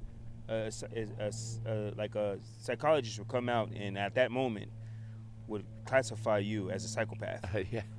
And that's a good problem to fucking have if you're in a violent in this sport. place. And Because this I'd rather be a psychopath than soft. Because a lot of your opponents have, between the two of you, one was soft and one was a psychopath. I'll take the psychopath all fucking day long. But the man was a goddamn psychopath. He made me into a psychopath being next to him. They're sending me messages, why you look so mad? I'm like, you look so mad. Shit, I don't know. I just was getting the vibe. Yeah, shit. As soon as I shook Why your you hand, look so you turned mad? around I'm and like, what the fuck? He's mad, I'm mad, we're all mad. We're all I don't know. mad. My man's mad. Oh, fuck, we're mad. That's it. Like, But- you know what it means to him? Like, shit, we all won right now. I don't know. Yep. I guess we're supposed to have a mean face. But you know what that I was is? in it. That was focus. Yeah, That was I focus. could tell. And then you start stripping and shit. Like, come on, man. That's the aftermath. That's Yeah. the aftermath. He I wasn't a said, psychopath no more. He that's- came right There's back a to mentality when prior, and there's a mentality after. the, yeah, 100%. that's true. Winning is winning. Real quick, so where did you how did you get the shotgun slap? The pulling the shotgun from the back and doing. I'm calling it the shotgun slap. I don't know what you call It's it. just your measure. So it's practice and rehearse right in Yeah. my backyard, 2 o'clock, 3 o'clock in the Because morning. Bisping loved that shit. Right, I heard him. I heard him. Coming He's from like, the "Whoa, back look at that. and That was coming cool." out. Yeah, it looked like in the movie Punisher when he's pulling a shotgun out of his fucking back and he's like, so like he just it was a thing, just felt natural, it felt good, or So because it's marketable. it's a lot of things. So I like to cover all bases. So it's one, it's marketable. Two, it's part of the actual strategy. Yeah. And if you you sit and you spend time with me like how Jackie did, you understand that your muscles work a certain way, and it's muscle memory. It remembers what it's doing. So if you start to keep on attempting the same motion and movement, well, it's going to change the trajectory of your slap the way it is. So we know obviously everything works with gravity. Yeah. So you shouldn't be coming from underneath to try to put your hand and try to gauge here, because now it just shows that you're chopping. You're guiding with your pinky instead of what you should be guiding with is your index. You're giving away state secrets, man. Hey, here's the I'll thing. post this after you win your next Here's the thing though, Mike. On my Instagram, if you watch, I give away all the secrets. Yep. And there's the only one true thing to that is that I'm gonna give you everything. And if you're listening, you're listening. You're gonna pick it up. Yeah. If you're not, you're not. Knowledge is not powered. Applied knowledge is powered. Applied knowledge is. And if they don't apply it, none of that shit means a difference. So, Jackie, are we going to see you hit a little shotgun slap a little bit? You're Can gonna we, see something a little different for sure. Can we see what it kind of looks like? A Jackie Cataline, Pono hype. You're a hybrid, You'll right? You see can it at write the some- next event. Oh, okay. Then I try to get a sneak peek. Like Yeah. again, not that we've been together since we fucking were kids or something. I'll show you when the camera's not Yeah, on. the camera's there. We go. As long as I get a little sneak Yeah. peek, right? Record it. I'm sure. But I want to see what that looks like because I know it's gonna look good. Yeah. It's gonna look good. You got the biceps of fucking Xenon, and so damn, a lot of young people watch this. Nobody knows who the fuck that is. Right? Don't Google it, all right? Yeah, Google it, man. Shit, you young fuckers, you don't know nothing. But yeah, man, I'm excited to see that. So we can get a take that you can use over and over again, and we can use over again. Which it may ask both of you guys, what's message to your next opponent? So you don't have to put any names in there, and this is something we can just kind of replay. Give me that. For you, you're very soft-spoken, but you can look in camera A. I got you. And give me that message. That's that one take that will probably have power slap still, that they'll probably use as your fucking promo. What's that one thing? Fucking see Dorian's face. Right. That's Fucking it. Dorian's face That's it. right now. Well, see, like you said, it's like, well, I'm a very humble guy, right? And at these moments in times, it's always good to control your composure, right? Just be composed out there. So my only message I have to Dorian is, You see how I'm training. You see what I do. You see how the mindset is different. And make sure that you come out with the same exact skill set, mindset, and everything else, because you're going to need it. When you go out there, you always have to have God first. So now, God has given somebody the opportunity to be able to go first and slap me. And it's only because you're going to need it. You're going to need every single bit of that. Yeah. Because when I do go out there and I do execute, and I do exactly what I'm supposed to do, what God has put me here for, my purpose, you're going to need every single bit of that slap. The Polynesian problem has spoken. Now, all right, Jack, we don't know who your next opponent is, but it could be from Invicta. It could be Bellator. Oh, I have a fight. I'm saying, I know we have that fight. Yeah. Bellator can call you tomorrow. You get called for fucking everywhere. Yeah. So let's get you a good take that Ideltime can coin and have that we can repeat over the years and redo when we're all in better shape. But I mean, you talk a lot of shit, so talk your shit. You can just, hey, look, I give it one. Hey, bitch, you know what's gonna happen. Hey, bitch. The Hawaiian Jackie is coming next. Oh, I man. like that. So yeah, I like to have fun, but you guys are game. This is that. I'm rooting for you guys, and if you lose, I'm rooting for you. But we're not losing no more. Too much more in the future. And again, if you lose, it was God's plan. That's right. It was God's plan because it wasn't your time. That person needed it because they're gonna need it in the future. Right. For sure. Like we said, none of these girls can walk in a room and walk out with you if you didn't want them to. Right. You can have your way with them in front of their husbands if you wanted to. Yeah. So like, at that point, cool. Take your power slap win. That's fine. Yeah. Right. And just keep that energy. Yeah. Hope I'm happy for you. Celebrate. Have your friends and all that. Just keep the online talk That's low. funny that you said that because I just told somebody that when I see them at Power Slap 12. Yeah. Keep that same energy. Hey, what happened? Right. It could be off camera. I want to get into our stuff. Where's that one dude that just was like in love with you by talking shit to you every day? That weird troll power slap weird guy. Which one? There was a guy that There's so many. that one guy that when we did the other power slap, he was just always talking shit. Oh, Amir. Amir, yeah, talking there about it is. I don't know what happened to Amir. So I guess I do know what happened. Yeah. At the last event he competed on, Mm-hmm. I actually saw him at the Slap News party. Yeah. And I went up to him. I said, "Hey, do we have a problem now?" And he bitched down. Well, we knew he we did. that. So it was like, so now he's not going to talk shit. He's not going to say anything online. Well, he'll feel stupid if he did now. Yeah. Right. So and it was never like an issue. Like he just called me a bitch, and he had never met me. On a podcast that he was like commentating the slaps. So it was like, then you just want to talk shit behind the keyboard. People like to talk shit to you. We went to the They lights do, out, 100%. the lights out thing. Yeah. And I Jackie almost got into a Jackie fight. almost got a guy killed because he's talking shit to her. And little does he know is between Merriman, me, and the rest of everybody else, like, dude, you're outnumbered. Yeah. And like, Jackie could probably take you by herself, but Yeah. the fact that, I would have to step in, even if my son was there, because I wouldn't be able to look Patrick or Nico in the face. Yeah.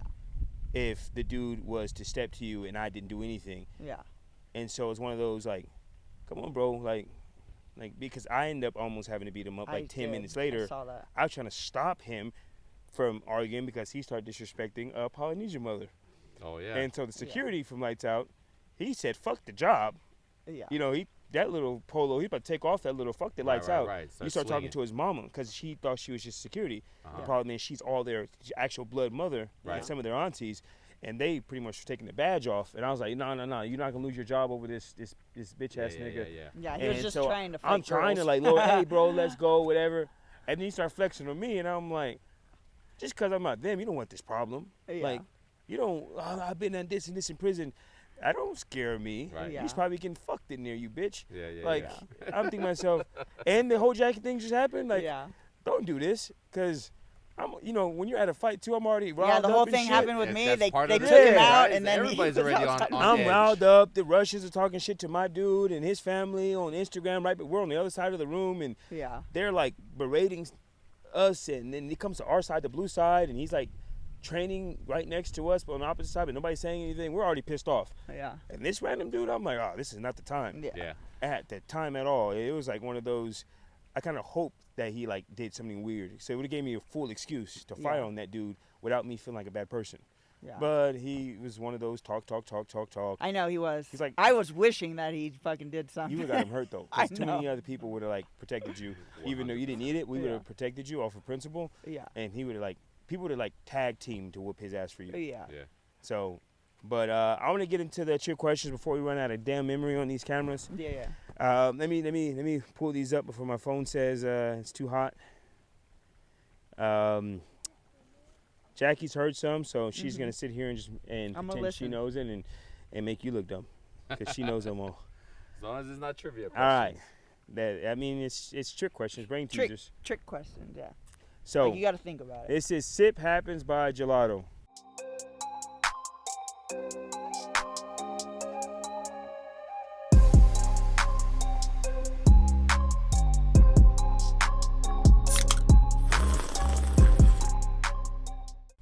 All three of us work with Gelato, so this is perfect.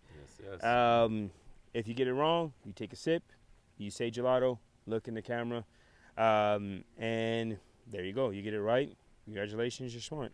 I did do the original. It was like $100 to whatever charity of your choice. If you get it right, Chuck Liddell got us for like He did. like $500. He Right, won. right, right. And He we got were all gonna, the and questions. then Gelato owner George was like, I'll match it. So he ended up getting it for $1,000. I changed that rule immediately. Yeah. It was like, God, because I'm thinking to myself, what if somebody like comes Super in here smart. and like kills me? So no, we changed that shit. Let me see. I'm gonna start with easy one, and then we'll go. Sip Happens by Gelato. Will Pono, the Polynesian Problem, the fucking assassin, You got a and new Jackie nickname. the hybrid. Let's do it. So we'll start with an easy one. Jimmy's father has 4 children. Monday, Tuesday, Wednesday, and who? What's the fourth person? You said Jimmy's father has 4 children. Mm-hmm. Monday, Tuesday, Wednesday, and what? And And who's the fourth Who's child? the other Jimmy. There we one? go. All I'll take a right. sip. That's the easiest one I got. Gelato. All right. Let's do this since you're so smart. Don't come with easy ones like that. All right. There are 5 sisters. Jackie is doing the dishes. Tiffany's playing chess. Brittany's doing laundry. Julie's mopping the floors. What is the 5th sister doing? Say it one more time. Oh, okay. There are 5 sisters. Jackie's doing the dishes. Tiffany's playing chess. Brittany's doing laundry. Julie's mopping the floors. What is the 5th sister doing? She's writing down all the stuff that the people are doing. No. That's a cool little answer. I give you one more shot, but you already owe me a sip. Yeah. You got another shot? What about you, Jack Attack? Gelato. I haven't heard this song before. I know. I tried to get one of you to hear it either. One's doing the dishes, one's doing the Anybody off camera and you guys want to smoke? That's about as common answer as you can get. The answer is the 5th sister is playing chess because Brittany can't play chess alone. Ah, there's 2 people that have to play the game. Bang, bang. Bang, bang. Take a sip. I got Focus. it. That was a good one. Gelato. All right, this one's moderate. Okay. Moderate, right? Use your baccarat skills in this one. Okay. When I was 4, my sister was half my age. I am now 64. How old is my sister? When I was 4. When I was 4. My sister was half my age. That's what you said, right? Yeah. Something like that. And now she's 64. No, Damn, she's tick, tick. 64. You need the meta glasses so they can tell you the answer. Yeah, right. have Chat a pair. GPT. I Send me should've Chat GPT real quick. 4, half the age of 2. Take a sip, fucker, even if you Yeah, get it that's right. it. That's it. Jackie? 30. 62. 62. Oh, There man. it is. Sometimes the reason why I like asking this on 3rd or 4th is because now you're overthinking. You're thinking. Yeah, you're Right. overthinking. Like, you know, but you don't know Yeah. because you're overthinking. So I try to switch it up. All right. That's 2 to Idle Time, 1 to the Polynesian. All right, this is another one I asked Henry Cejudo. This one he got. I think everybody's got this one wrong. All right, there's a father and son on a road trip, and within an hour of the road trip, they get into a major car accident, and the father passes away. Shit. The son is rushed to the nearby hospital for surgery, but when the surgeon walks in the room, the surgeon says, "I cannot operate on him. That is my son." How is that possible? And he's like, "Well, I was adopted." So if you add the two. No. Let's go. How is that possible, my good sir? You got everybody off camera looking right. I'm thinking. I don't know this one. How would he be?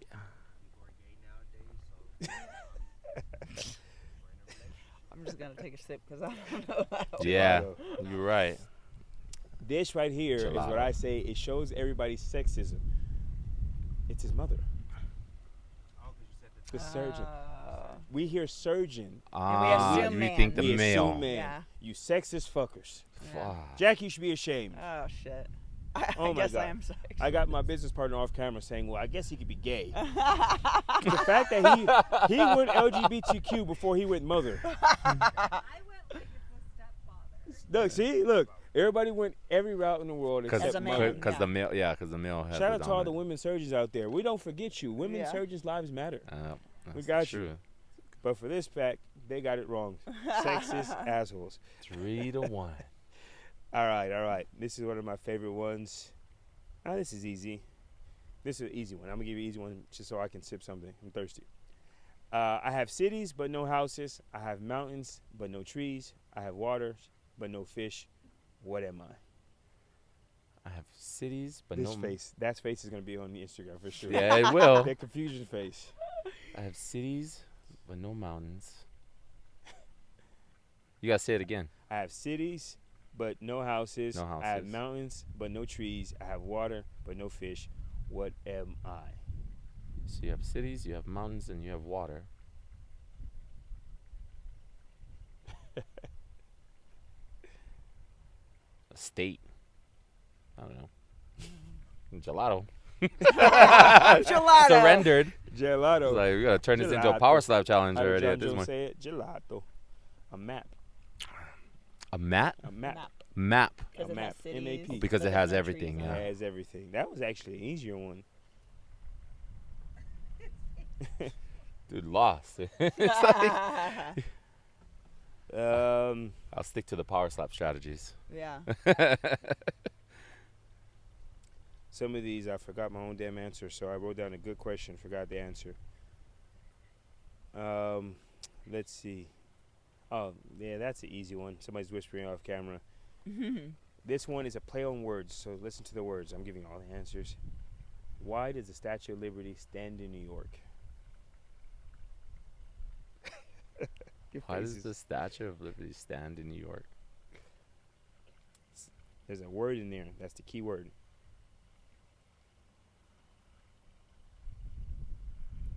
I have a feeling that Say it one mother more of my time. child is cheating off camera. Say it one more time. Why does the Statue of Liberty stand in New York? I can't do it. My wife's over here doing all these stuff in the background, and it's like, okay. Because she can't sit down. The There answer. we go. She can't Jack sit attack. down. Gelato. Good job. Good job, Jack. Point to the women. Point to the women. I got that one wrong the first time too. Whatever reason, it was too simple. Yeah. Like way too fucking simple. We'll do, just because this is fun, I'm gonna do like two more. You got me thinking All about right. past questions. I'm still thinking about I all have the a other stuff. dark You How got does the this answer. one Look, work? I have a dark joke. It is very way too soon, but let's see if you guys can get the answer. Okay. What kind of bee doesn't know how to fly right? Killer bee. I apologize ahead of time. Bee. Kobe. Oh God. Oh man. Kobe. Kobe. Kobe. Oh my Oh gosh. man. Too soon. Too soon. Way too soon. Yeah, I'm gonna get fucking counted for that one, huh? I saw that one like 2 days ago, and I was like, oh my god, that was bad. Yeah. So, Doesn't fly. Doesn't fly, right? fuck it, we don't edit shit. Can't count to me. Nobody pays for me, so hey, who's gonna count to me? YouTube. They let Andrew Tate's on YouTube. I'm good. Yeah. Yeah, as long as I don't talk about Jewish people, I should be good.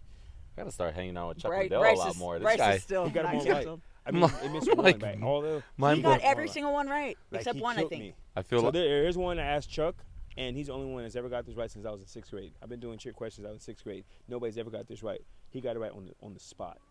I couldn't believe it. Like I was ready to retire from trick questions. So here it is. Jackie probably remembers it. Hopefully she doesn't. Hopefully There's 6 girls, and there's 6 apples in the basket. Each little girl takes an apple. How is there still one in the basket? There's only one possible answer. 6 girls, 6 apples. All the girls take an apple. Yep, 6 apples in the basket. All the girls take an apple. Yet there's still one in the basket. How can this be? He got this right on a split second. Couldn't believe it. Shut up, dude. I know for a fact he's never heard this shit. Yeah. Yeah. Couldn't believe it. I was there too. I don't remember. I've been asking this one for years, so you smoke too much, Tim. 6 apples, 6 girls. Why is there still an apple in the basket?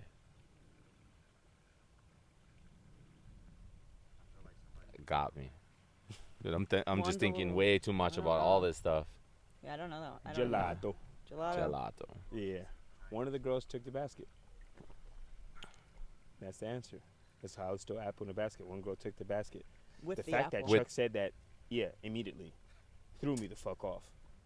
Yeah, He's how like, the hell oh. would he even And he think didn't like that? even think. He's like, oh, one of the girls probably took the basket. I'm like, what the fuck out of here, Chuck? No fucking way. I thought I was gonna stump him with that one. Right. Nah, he like I'm talking. If you watch the interview, like less than 10 seconds passed, and he's like got it, and he was confident. He got it like if of course that's what happened. And before we did your question, like, yeah, I'm awful at these, and I'm not gonna get it right, and blah blah blah blah. And I'm like, geez, like you conned me. He's like, yeah, I conned you. And I'm like, fucking asshole. Yeah, that's probably his pastime right there. It's just kind of, it's like he's a huge Family Feud guy. Yeah. Right. Yeah. So I'm guessing stuff like this is right up his alley. I should have known. I like Wheel of Fortune better. Wheel of Fortune? Yeah. That's kind of fun. I was Who Wants to Be a Millionaire guy. Yeah. I can't get them all right, but I get more right than your average person sitting next to me. So it makes me feel smart. Well, you got to give me choices I too, like right? He's like, you got to give me the A, B, You C, just gotta D. choose Panda or Dragon, man. Banker or player. Hey, I don't even play those things. Oh shit. If So you don't play the other ones, the straight domination is only in the hands because that's where it lies. We sure got to talk. Last one, and then we'll get into a couple watch it pass, and we'll call it a day. This is a longer one. I don't know if you've heard this one. I think I gave this one to Jalen. A girl walks into a Starbucks, orders a milk tea. She sits at her computer, starts to work, and realizes she has to use the bathroom. When she came back from the restroom, she noticed her laptop has an error notice on it, and her milk tea is all gone. She walked up to the store manager and complained to the store manager and calls out the employees. The cashier, supervisor, the barista, the store manager wants to get to the bottom of who spilled the tea. Sorry, it's like I copied and pasted. It's very weirdly worded. The cashier says it wasn't me. I was in the male restroom, so sorry. I'm so sorry it happened to you. The supervisor says, so sorry about your milk tea. We can give you a refund if you like, but it wasn't me. The barista says, sorry about your milk tea. I can make you another one if you like, but it wasn't me. Immediately, the manager knew who it was. How does the manager know who spilled the tea?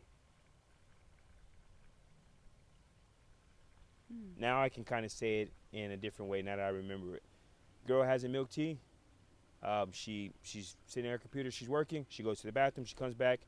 Her computer is broken because there's drink spilled in it, and the milk tea is gone. Right. But nobody's around. She goes up to the store manager and says, somebody spilled the fucking milk tea on my computer. What the hell? Something needs to happen. Manager doesn't want to pay for the laptop. And it's like, hey, you three are the only ones working right now. And they all have an excuse. The floor person says, I'm cleaning the bathrooms. Couldn't have been me. Sorry.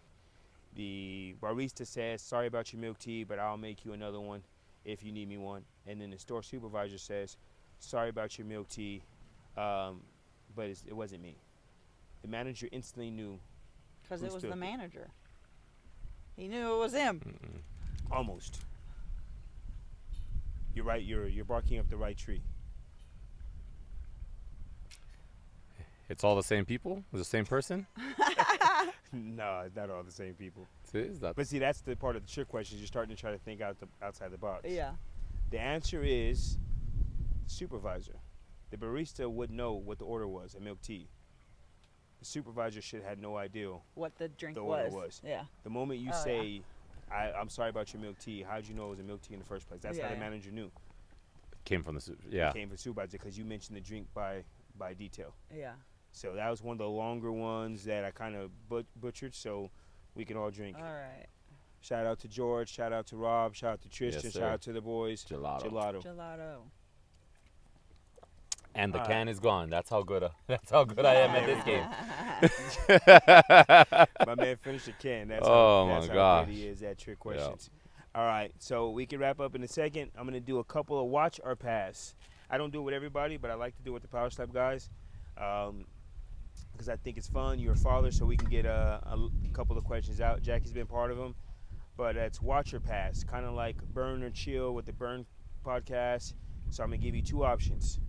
And you either watch it, like say if it's on television, or you pass. If you pass, you never get to see it. Like you'll never get a rerun, no anything. You just have everybody else's stories about it. Okay. So you're gonna miss the entire thing. So it gives you two options. And you got to pick watch which one's the one, you most pass important. one. Okay. So, first one, watch or pass the Polynesian Problem, the Hawaiian Assassin, and New, or your wedding video.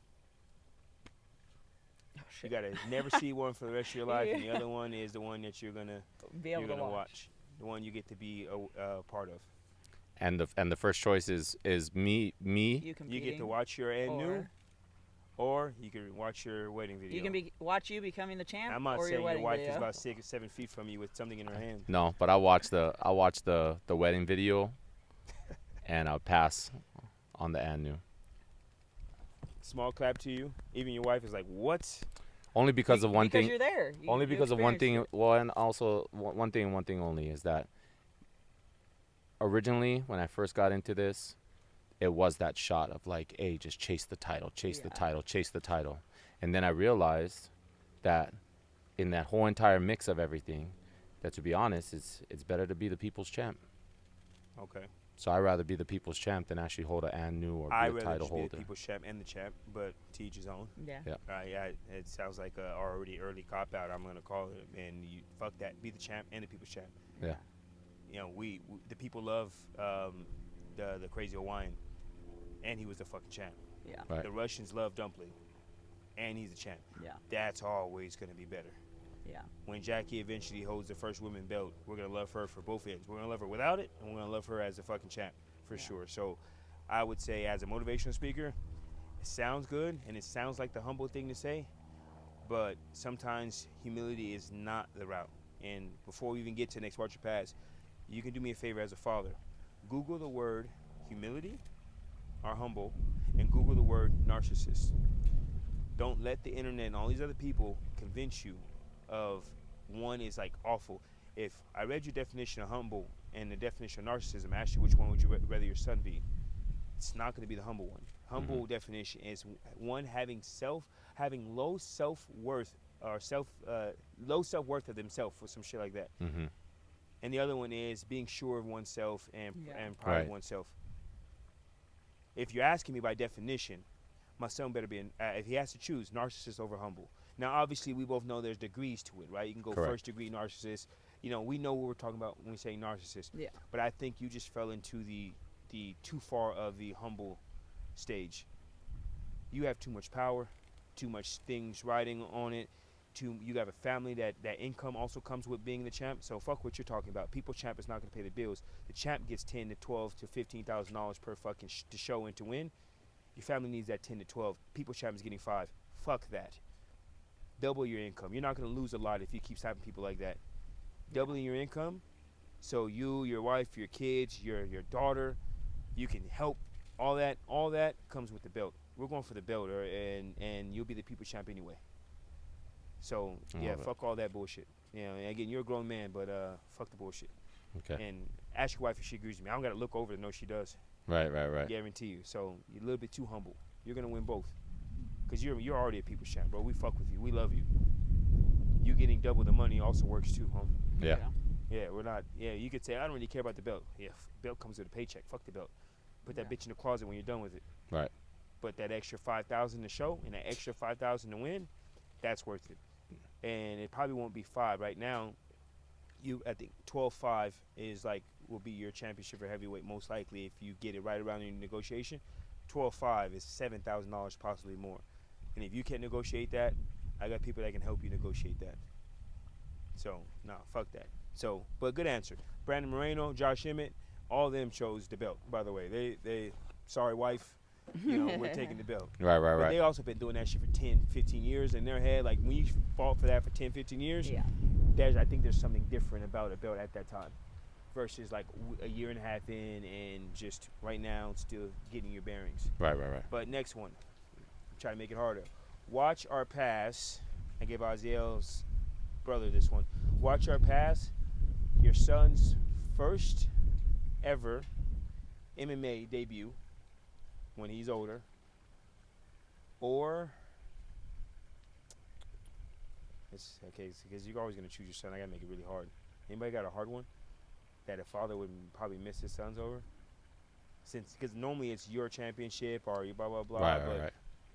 You don't care about championships. So your son's debut or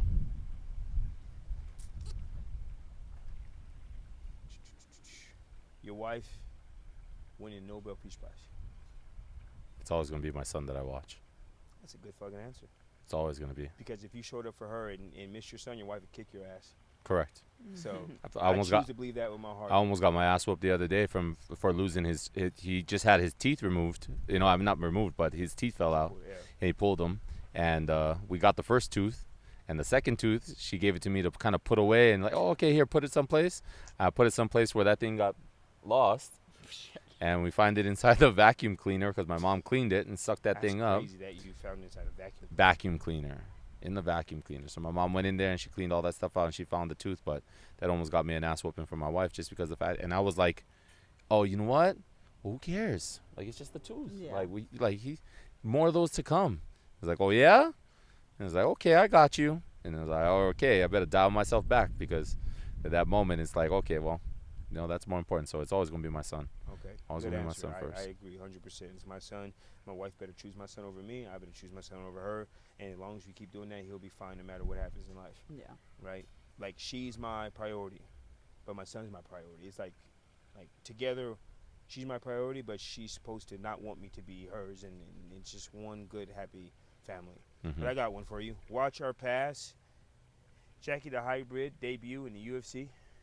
Watch her pass. Jackie and new Power Slap champion. Oh, that should be a question for me.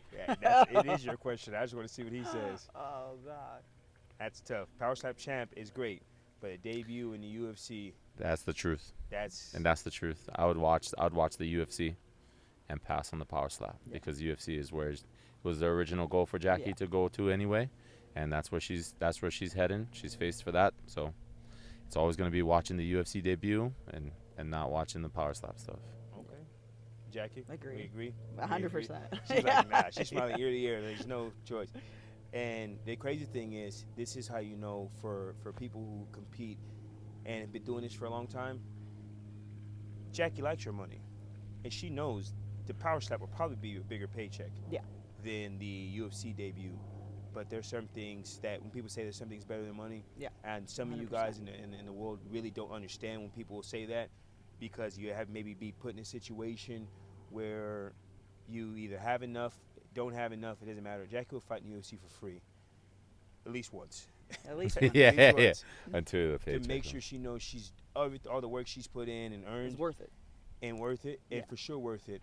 And because she knows with her wrestling pedigree, she wants to see if she's right. Like we were talking earlier about you being right about a lot of things in the training, if she can compete. Yeah. One of her first interviews, she said she wants to go against Amanda Nunes. I also think she's batshit crazy because that's a hell of a tall task to handle. But that's the type of confidence. Yeah. You've been wrestling your entire life. You've got second in worlds and nationals, and you can wrestle. If you can get to that point, you can wrestle, and you can wrestle against anybody your size. And that includes men when it comes to at least wrestling, when it comes to weight. She's elite. And the UFC would be the real, the test. Right. It's like, well, and a lot of people say, oh, you lost to Bellator, so what do you think UFC? It's nothing to do. Matchups make fights.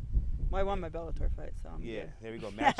Matchups make fights. Wrestling is it's the superior, if they call it mixed martial arts, well, if you got to mix them up and pick which one I think is the most important, I think it's wrestling. 100%. And I'm not a wrestler, so I would be a striker at it all day and twice on Sundays, and I understand wrestling. I say that all the time. Like, if I'm not comfortable, and my striking is getting better, but if I'm not comfortable on my feet, I know for a fact that I can take you down, and I'm confident that I can still win the fight, 100%. even though your stand-up is and better. strikers feel the same way on the opposite. Yeah. We're like, fuck, I'm really comfortable on my feet. I hope they don't take me down. Right. Because, damn, that's what they call it, deep waters, and they'll drown you. But when you're confident that you can take every single person down, it's a problem. It's a problem. And your opponent knows it. Yeah. That's the difference. Wrestling is a solid foundation. Yeah. Solid foundation. It's probably the best. Yeah. Just because the fact that you know you have that, you can turn that on. Yeah. Okay. Oh, okay. Well, you want to throw hands? I got you. Bye. Let me take that. Let me take you down real quick. Yeah. So see how long you can last down here. Yeah. Just the constant pick up, drop down, pick up, drop down. It's like and most people that are not used to that level of wrestling. Yeah. wrestling, you get tired. I can drain your energy by just wrestling you. So. All right.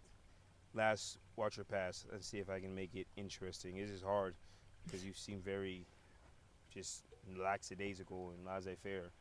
But in some which way, Power Slap implementing something called the Pono rule. Don't know what it is. That'd just be fucking legendary. It'll be something. Yeah, but it'll be legendary.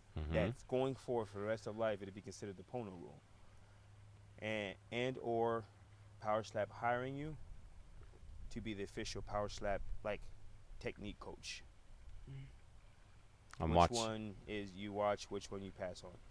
I pass on the Pono rule, and I definitely accept the part where I get to teach the technique and the skill, and they hire me on for that. Be a living legend behind the closed doors versus the rule out loud closed doors. Because either one, you're a legend. Right. But one But is also you're gonna make money doing one. One is spreading to others. One is one is more vain, and one is helping, and some vanity because you know what it is. So that's a good answer. And honestly, the fact that they haven't already had him as a coach is crazy. I was insane. thinking the same. Look, I'm not even part of the sport, and I've seen you guys' pages and all that, and I'm watching and again, if you do this again in your next bout, it's not a fluke. You figure something out. Yeah. That is working, and obviously you have that fucking Polynesian power and all that. And that's what people are gonna say is part of what's going on. Well, he's also strong and he's a big guy. Man, the other guys are same weight. Everybody's fighting. Jesus Christ, bouting, matching, slapping the shit out of somebody. Comparable. So it's not that. Obviously, you are strong, and you might be bench press stronger than somebody. You might be this stronger than somebody. But they say don't sweat the technique. Nah, the technique, we're sweating the technique. The technique is, I think, is the icing on the cake. Tiger Woods is one of the greatest, but they do attribute his swing was, for a non-golf person, they all look the fucking same to me. But the golfer's like, nah, his swing was something else. Yeah. I'm like, I don't know what you're seeing, but they know what they're seeing. His swing, just even if it was by a certain percentage, was just better than everybody else's. Correct. And people started emulating him. And the problem is they closed the gap, and it's like a good thing. It's like a nod to him that they closed the gap using his own way. Right. I can never be mad at that. Right. And that's, again, I have a buddy. Motherfucker is the Wolf of California. I found that out through a person saying, hey, man, check this dude out. Wolf of California. I look at it, and I'm like, I know it's that Eric. guy. Yeah. I used to work with that dude. Wait, I've been the Wolf of West Coast for the last couple of years, and he's known it. He follows me. Yeah. And the crazy thing is, he doesn't follow me anymore.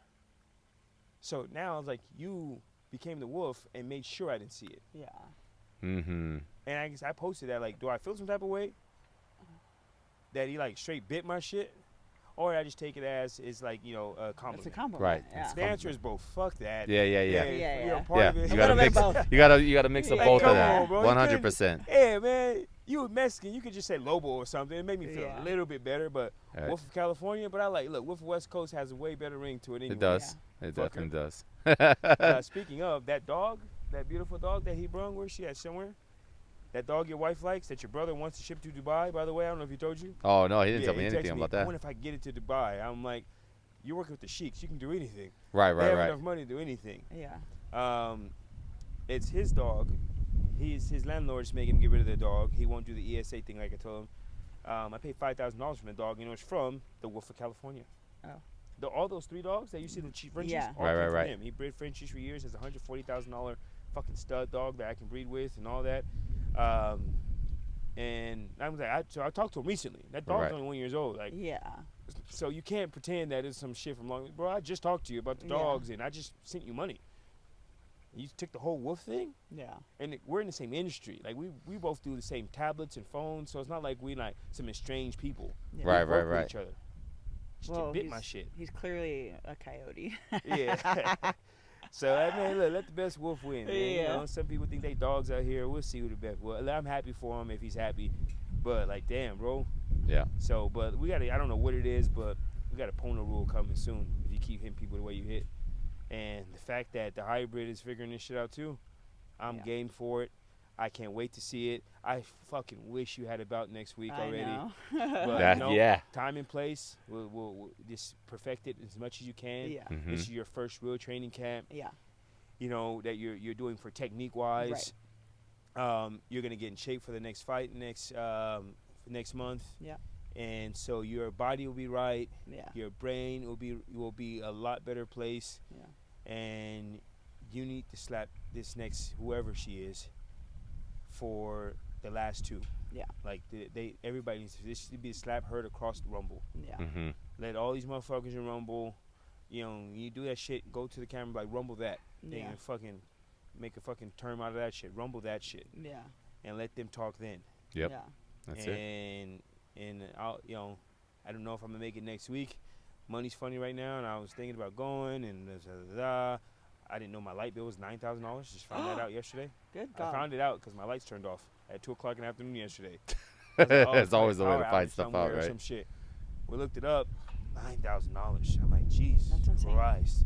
And I Get think solar. it's this between the summer because they charge every 3 months. Something in the summer and these pools and Yeah. and $9,000. Yeah, there's a peak. So that changed all my little plans. Yeah. So I was gonna do the UFC. Now I'm thinking about Miami. Now I don't even know if I'm gonna do Miami. Yeah. So, but I hope to be at your card for sure if I don't end up making it to yours. Yes, sir. But you guys know I'll be watching. Yeah. Always. We are going to run this back. We need to get all you fuckers in one room. I don't It's know. impossible. Some It's people not are not impossible. reliable. We can get as many as possible. We still got Big Mac. We got Isaiah. We got the other kid from San Ysidro High. He's a Mexican kid. Yeah. We got you two. We got Isaiah. Who the fuck else we got? We got Braden. Raiden, yeah. Raiden. Yeah, We got Raiden, yeah. Raiden. He lives right there in L.A. You can get another damn Polynesian out here.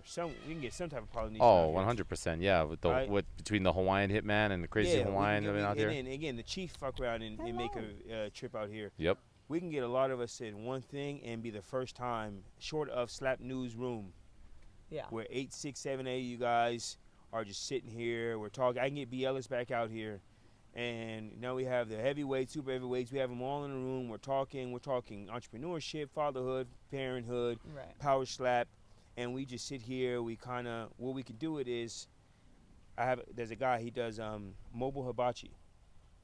So I had it Nice. on my birthday. So he comes, he sets up his whole thing, and the food is better than Benihana's. He worked there for like 11 years, made his own thing, Yeah. and the shit is delicious.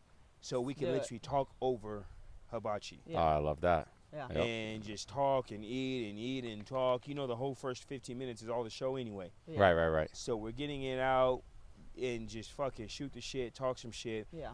And we can make it like an annual thing, where we do like our bi-monthly thing where, between every bout we come together and we do like a slap type news Yeah. where we're discussing the events and the last Right. events and everybody's events and events that are not even there. It's just going over it. Because Right. Power Slap denied me to be in the press They gave it to the pretty corner thing, and she sent me the whole thing how to do The it. pretty corner. Yeah, it's petty corner. Petty, or pretty corner? petty, yeah, It's the always petty one corner. of the two. I figure, the petty corner. I love Yeah. her. She's great. And she told me, like, fill it out and do the whole thing, and they're gonna think it's for UFC. And when they deny you, send it back, say it's for Power Slap, showing me social media and blah blah blah. I did it, and I am on red. So I'm like, fuck it, because she got approved, and She got approved because she actually spoke to them in person. well, see, Yeah. I need to talk to somebody in person. Yeah. So We got you. or with your little cousins, That's yeah, right. We'll, I got you. Yeah, 'cause I'd probably make that go link. for that because that's good content and that's Yeah. good shit. So, but I think myself, I've interviewed at least 6, 7, 8 you motherfuckers. I think Yeah. I qualify. I'm only one out of 3 or 4 people that have interviewed at least 7 Power Slap people. Yeah. Mm-hmm. That's So true. I know you guys. The fuck was that? That was a big ass lizard. I thought it was like a big ass rat. But yeah. So if you guys can help me get into that, that'd be good for press pass. And then in the door. Once you're in for one thing, I can start building up. I've interviewed at least 4 Hall of Famers and from UFC and a bunch of active people and over 5 ranked people. I can start building that shit up. Yeah. Right. I know that people see my face Yeah. because they all reposted. Mm-hmm. They just don't know who the fuck I am. Right. And the more I'm around, and they can help build this platform. This platform is our platform. It's not mine. It's whoever's.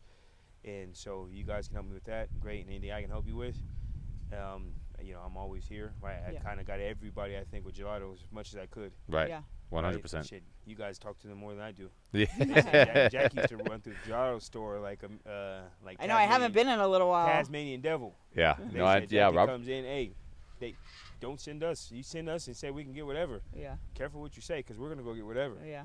And we went. And got I just our like the whatever. cones. Yeah. Cones? I Yeah. got some. I think I might have some leftovers. You don't have any. But Pono, Jackie, I appreciate you guys showing up. Of course. In my backyard, in the middle of the day on a random ass Friday. Yeah. You brought your family out here. Your son is a great person. His mother's even better, man. And it's the third time I've met you guys, and you guys are 3 for 3.